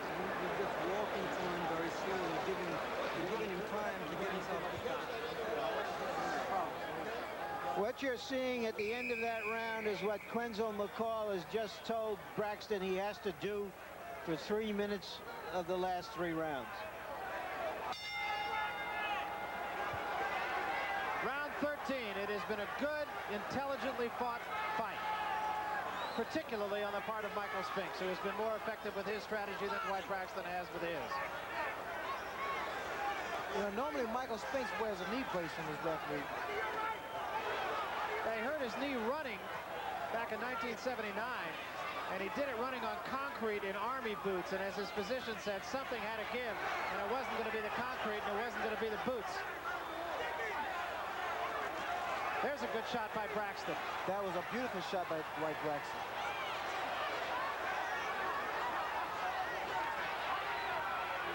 Those are the very same punches that Braxton should have been throwing in the early rounds, because they take their toll in the late rounds. Braxton's corner, you heard, advising him to stay after him and throw punches in combination, which they say he had not been doing. Easier said than done, however, against the guy who's fighting the type of fight that Michael Spinks is tonight.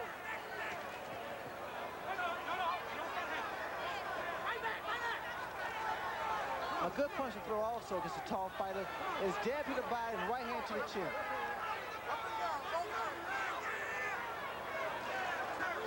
That jab to the body brings the opponent's eyes down or folds him up temporarily, and the right hand normally lands. Mine's always did.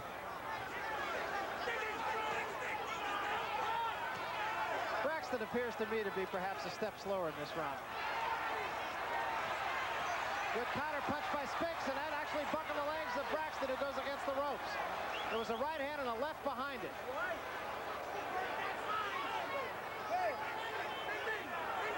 I feel Spinks is fighting a very intelligent fight, because he gets Braxton in trouble, but you never really know how serious, trouble he's in, because he comes back all of a sudden.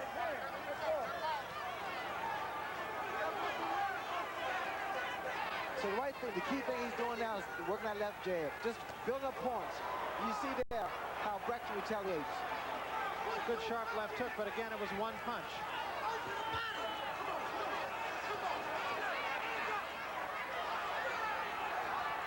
Braxton now is chasing Michael around the ring instead of cutting the ring off.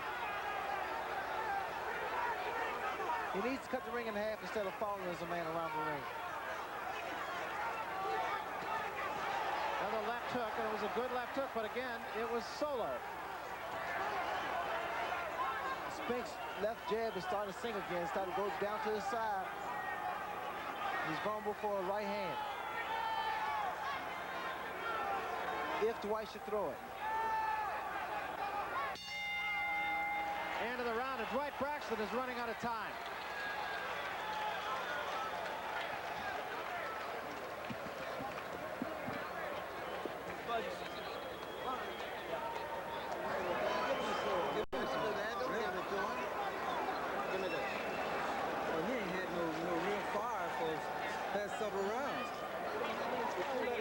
Punches and they don't come back. You know what I mean? And then when you get inside, you're not working. You're getting there and you're staying there. You're not throwing any punch. I want you ripping underneath. Now let's get inside. How's your juice? How do you feel? You got any zip? You only got 2. Well, let's put it together. Shit. Now we got to go out and do it. That's right. Get shit out of here. Throw a bunch of them.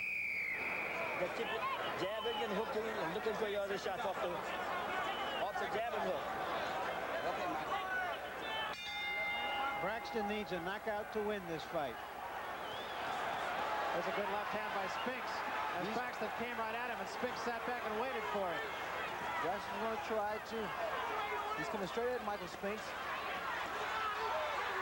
I think what he wants to do, Barry, is make Spinks exchange punches with him till he can come out on top. You heard, I believe, it was Wesley Mouzon in the corner of Dwight Braxton between rounds saying, have you got any zip left?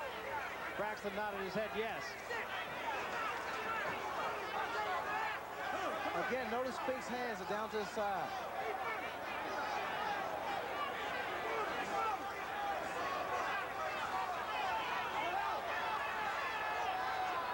And see now, all those Spinks' clear head, in my book, he can't afford to do it in the late round.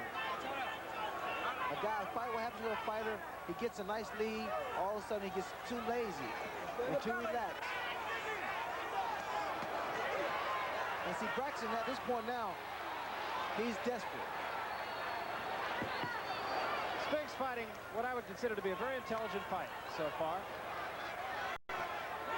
Going to the offense when he has to, not being careless, keeping the jab in the face of Braxton when he has to, particularly so in the early rounds.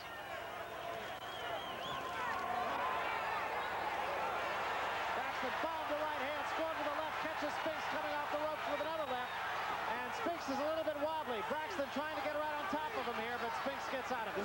This is a once-in-a-lifetime opportunity for Braxton. He needs to take advantage of it. He has Spinks a little trouble, and now he's letting him get away. Spinks will probably be able to regroup and come back.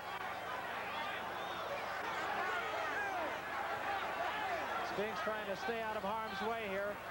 Both those punches missed by Braxton. Spinks is doing the right thing, Barry. He's just trying to clear his head, and the way he's clearing his head is keep moving or running and throwing that left jab out. Braxton once again should cut the ring off. He's following his man around the ring.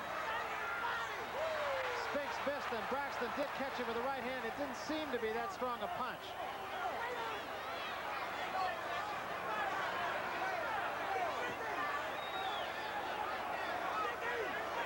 Fatigue has definitely said with Michael. You look at his hands down to the side. Now, Spinks fighting on guts right now, pretty much. Guts and experience. He knows what he's doing. Sometimes your body just don't want to do it. Right then and there. And again, Spinks bounces off the ropes, takes the left hand, but again, it wasn't a great left hand. And the right hand is short, and Spinks ties him up. Braxton's still trying to land that head shot, and it won't just come that easy.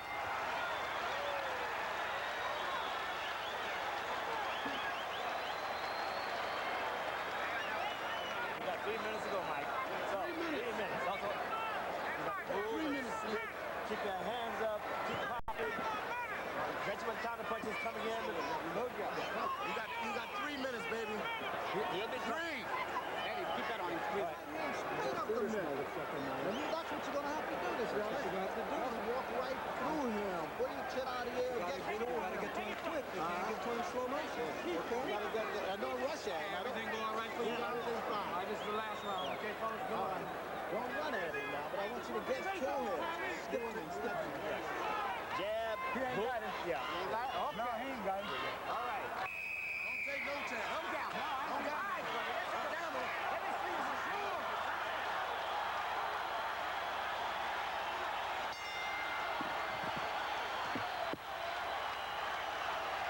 Final 3 minutes, the crowd on its feet chanting, Michael, Michael, Michael. They feel their man has won the fight. Dwight Braxton literally has 3 minutes to knock his man out. And Braxton, he's aware of that too. He can feel that. Fighting successfully, he's losing. And Spinks on the offense actually early on here.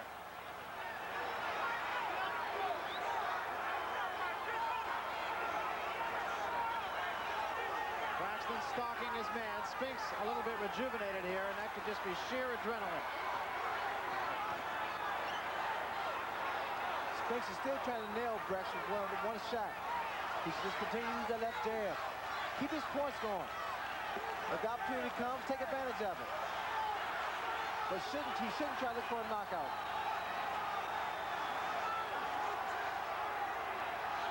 But always a knockout is always the safest decision.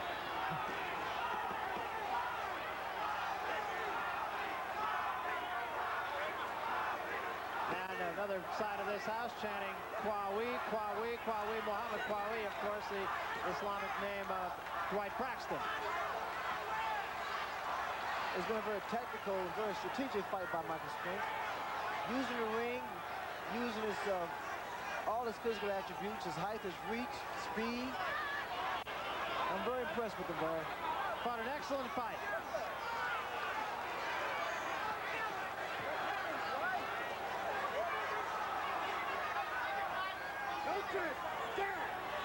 Once again, I'm still waiting for that right hand, and then he just attempted to land it. That overhand right of Dwight Braxton. He has Spinks' hands down his side. He should try to throw it more often. Braxton stalking Spinks as he has the entire fight. Crowd on its feet in appreciation here. Braxton still unable to find him. The left hand over the head of Michael Spinks. And Dwight Braxton is running out of time. He doesn't have that much time, Barry. And then here, a fighter gets very, very desperate. This is the best time to frustrate a fighter. When time is running out and you know your head on points and he knows he's behind, Spinks doing the right thing, just boxing. Spinks still on his bicycle, trying to stay in the middle of the ring. It would appear that that would be all he would have to do to win this fight. And he's doing a good job. You can see how much time Dwight Braxton has left. 23 seconds. Still trying to get his man on the ropes in the corner. He has said, if I get him there, I'll win the fight. Well, he has about 15 seconds left to prove his point.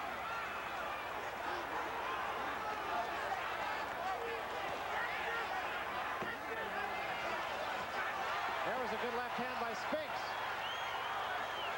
And Braxton finally gets Spinks into the corner, but it is a case of too little and very likely too late. It was a tremendously fought 15 rounds by both men.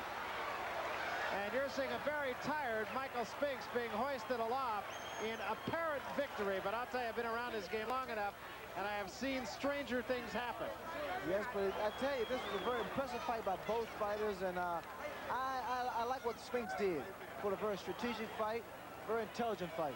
I think it's safe to say, really, that both fighters did exactly what they had to do. It was just a case of one man, obviously, doing it a little bit better than the other. That's true. Spinks did enough to keep Braxton off balance, never gave him a chance to set up. Braxton tried to get inside, tried to stay close to Spinks. Spinks was more mobile than I've ever seen him before. What would you say the difference in the fight was? Was it the left jab of Michael Spinks in the middle rounds? The jab was the key to the fight for Michael Spinks. He kept that left jab in Braxton's face, maintained Braxton in the center of the ring, and Braxton had a difficult time trying to corner and get Spinks against the ropes. Both these fighters, very tired combatants at this juncture. Hindsight, of course, a very easy thing, but if you had to do it over, you mentioned on a couple of occasions that Dwight Braxton headhunted perhaps a little bit too much. He headhunted too soon and too much, Barry. If he had to start off sooner, to the body, work his way in, use his jab, because Braxton has a very good stiff left jab. He should have used his jab a lot more than he did. But you learn by your mistakes. Did it surprise you at all that Michael Spinks controlled the early rounds as much as he did? Spinks is a guy who, his history has been that from about round 6 on, he's controlled the fight. But here, really, he won it in the early rounds. I was very impressed and very surprised, because normally Michael Spinks takes a nonchalant, very relaxed attitude towards the first 3, 4, 5 rounds. Then he comes on strong in the later rounds to knock you out.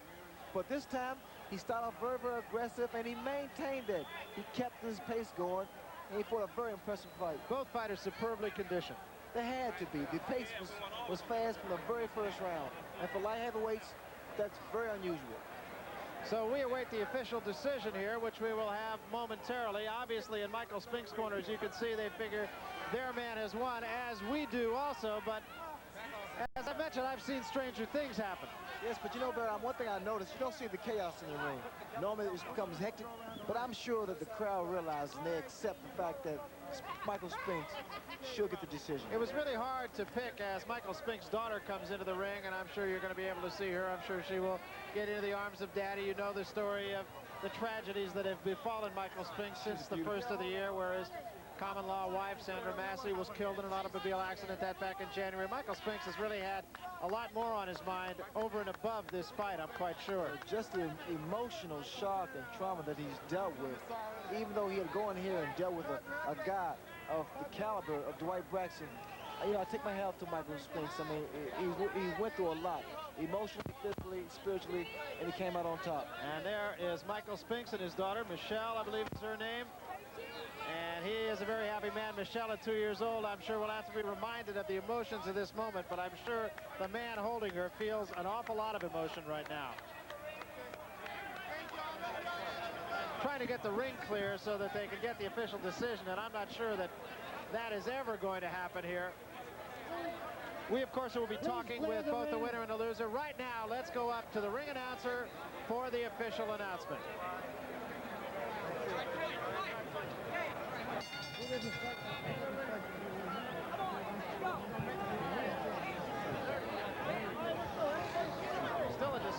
going on.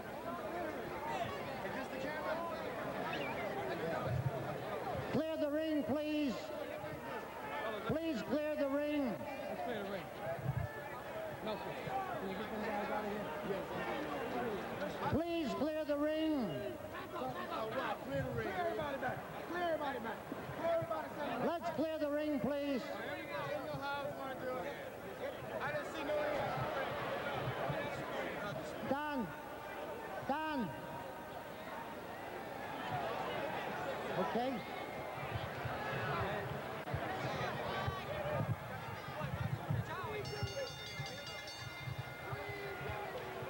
Ladies and gentlemen, here is the scoring of the officials. Referee Tony Perez scores about 144, 141. Judge Frank Cappuccino scores about 144, 141. And Judge Tony Castellano scores about 144, 140. The winner by unanimous decision, still undefeated, and the undisputed light heavyweight champion of the world, Michael Spinks. Michael Spinks. Well, there you have the official verdict, and as we mentioned, Ray, I've seen stranger things happen. That was a lot closer than you or Larry and I saw this fight. I'm so surprised the fact the fight was that close. The fight was not that close in my book. Although a very good fight by both fighters. I mean, they fought a very, very impressive fight. So the referee and one of the judges scoring a 144, 141. That is quite close. And Tony Castellano, the other judge, scoring a 144, 140. So the judge is consistent at least, but seeing it as a lot closer situation than we here at HBO did. Nonetheless, the winner is, as we discussed, and that is Michael Spinks, who remains undefeated at 23-0 now. He is the undisputed champion of both the WBA and the WBC. Dwight Braxton does not have to walk away hanging his head at all. He fought a very good fight. I'm sure he will replay this fight in his mind many times over. And I'm also quite certain that he would like to have a piece of Michael Spinks once again and, of course, look for different results. Nonetheless, the results of tonight are in the history books. Michael Spinks is the champion of both the WBA and the WBC. And it was a well-earned victory for Michael Spinks tonight. He forced the fight early. It was a left jab that really made the difference in the early rounds. We had Michael Spinks comfortably ahead. As a matter of fact, I think it was in about the 12th round that Larry Merchant made mention of the fact that Dwight Braxton would have to knock his man out to win the fight. Now, obviously, if the officials were doing the broadcast here, they would not have said that at the time. Right now, Larry Merchant is with the winner, Michael Spinks. Larry, you've got it. Michael, all right. Come on, Leon. Michael, you were saying in the ring here that you never saw an end to this fight. What did you mean by that? I couldn't see no end. I mean, I had visions of the fight. I looked, I searched. I tried to figure out what was I going to hit this guy with. I overestimated him. And I think that's what won it for me. I pictured him to be, I mean, just non-stop. I mean, just all over me. I didn't see no way. I saw my legs just giving out on me. I knew they were. I saw no end. I didn't know how I was going to come out of this thing. I mean, with my features, I knew I'd be cut up. I knew something would be wrong with me. But from the start of round one, I saw I was in control. I saw he respected my punching ability. I saw that he respected everything about me. I'm pretty sure he remembered everything that... What did you do to keep him off you, do you feel? I jabbed, and I moved. I offset him all the way. What nothing he can do. Was this uncharacteristic for you? Did you have a change of strategy, unlike other fights you fought? No, I just knew I had to get out of his way. I couldn't get nowhere near the ropes to let him just swarm all over me. But I'd like to say thanks to the good Lord above, because there wasn't no other way I could come through. He the one. The good Lord above brought me all the way through because I couldn't see it. And he took over. I asked him to take over my body and fight this fight for me because I couldn't do it, and he did it. This has been a very emotional time for you the last few months. Some fighters would have been brought down by it. Did it just inspire you? I couldn't see it. I cried right before I came down out of the dressing room. and I just couldn't see it from there. But I thank all the officials for all their support, everything they did, and keeping the fight in control.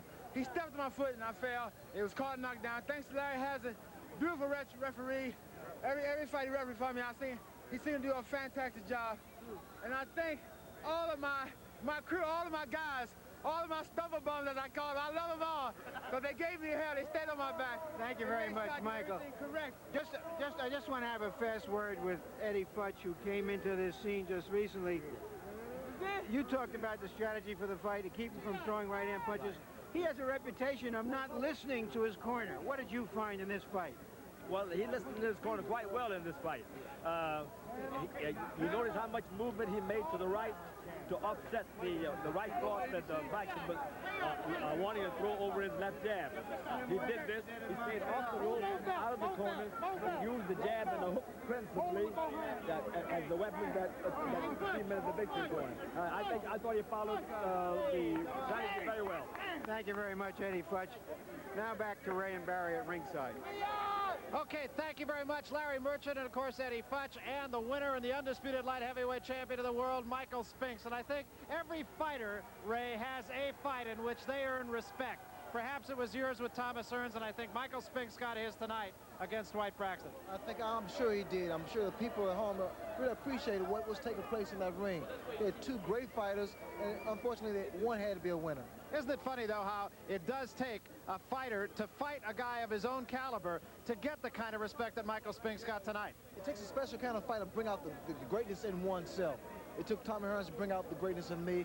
It took Dwight Braxton and Michael Spinks to bring out the greatness in both of the fighters. Well, they called this fight the Brawl for It All. It was a very close fight all the way. And now I can't help but wonder if you have to start thinking about the Brawl for It All Part 2. Well, be sure to tune in for the World Figure Skating Championships Exhibition of Champions from Helsinki, Finland, Thursday, March 24th at 7:30 p.m. Eastern, 6:30 Central. Also, don't miss our next presentation of World Championship Boxing, when undisputed middleweight champion Marvelous Marvin Hagler defends his crown against Wilfred Scipion. That's live Friday, May 13th, 10 o'clock Eastern, 9 Central, 7 o'clock Pacific time, right here on HBO. So Michael Spinks has captured the undisputed light heavyweight title with a 15-round unanimous decision over Dwight Braxton. For Ray Leonard and Larry Merchant, I'm Barry Tompkins saying so long from the Convention Hall in Atlantic City. The executive producer of HBO Sports is Michael Fuchs. This show was produced by Ross Greenberg and directed by Mark Payton. The associate producer was Linda Jackson. And the production manager, George Wetzel. Yesterday I would not have believed that tomorrow the sun would shine. Then one day you came into my life. I am alive again. I am alive again. All the empty yesterdays have disappeared. Now that you have filled my life with love, no one else could ever mean so much to me. Every day my highlight longer as our love grows ever stronger.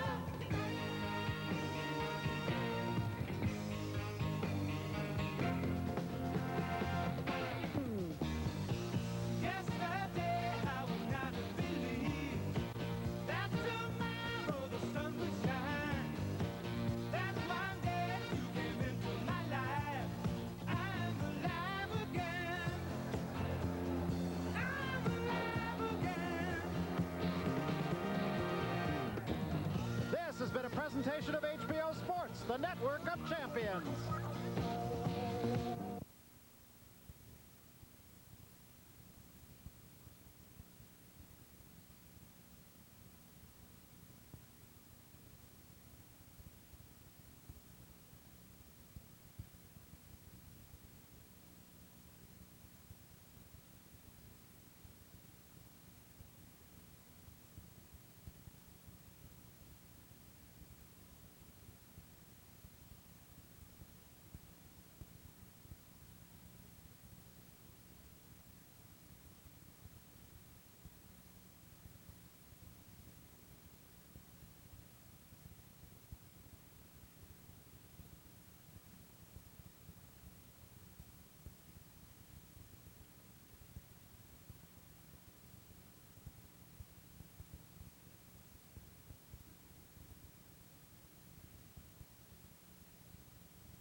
There's unlike machines, yeah, that are so big and clumsy, they just end up living in the back of the cupboard.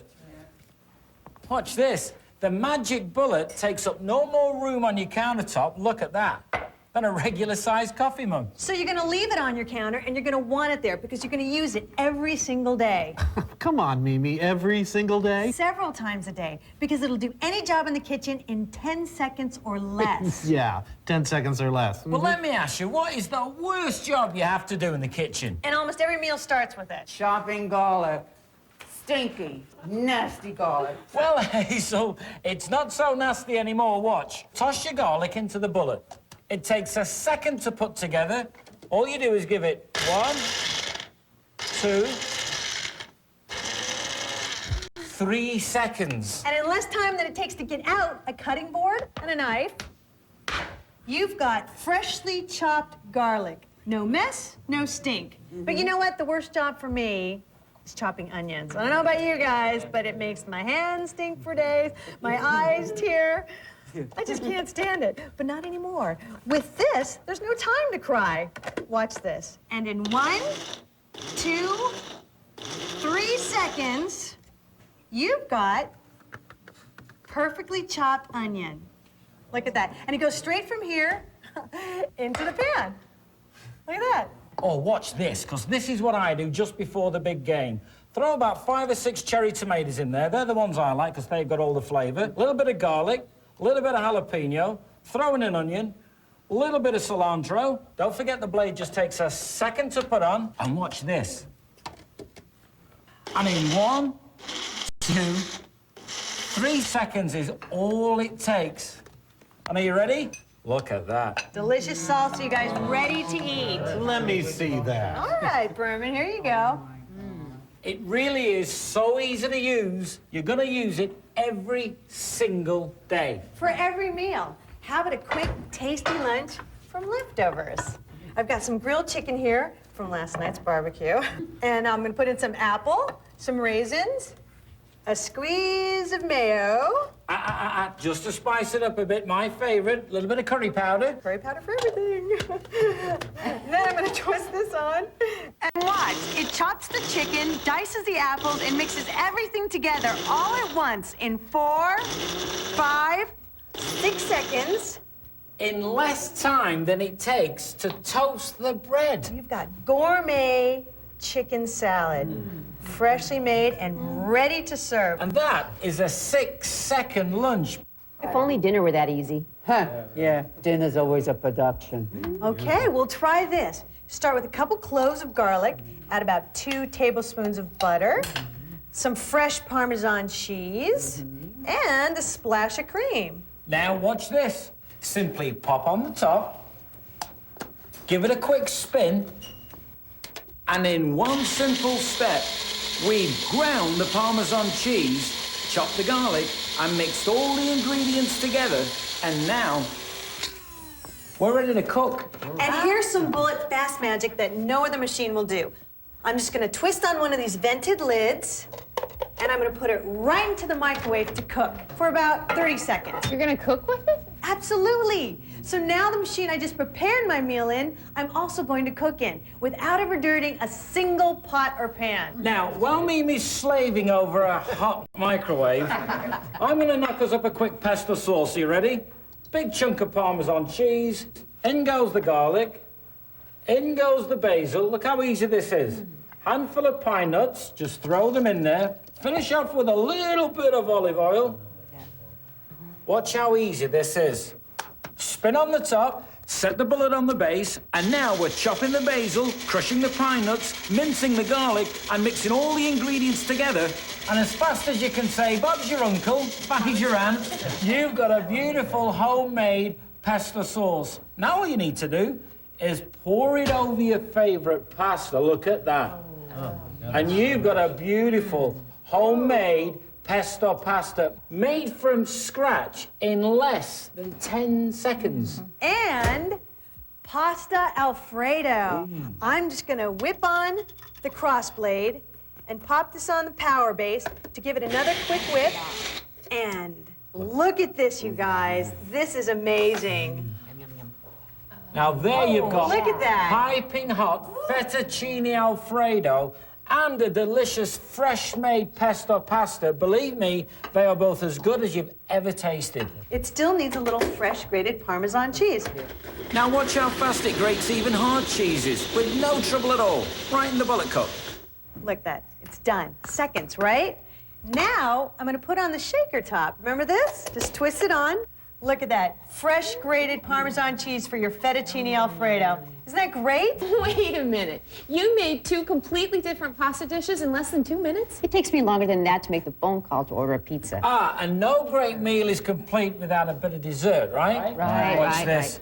I'm just gonna mix a little bit of cream with a couple of tablespoons full of chocolate syrup. Look at that. Watch this. Now I'm gonna screw on the flat blade.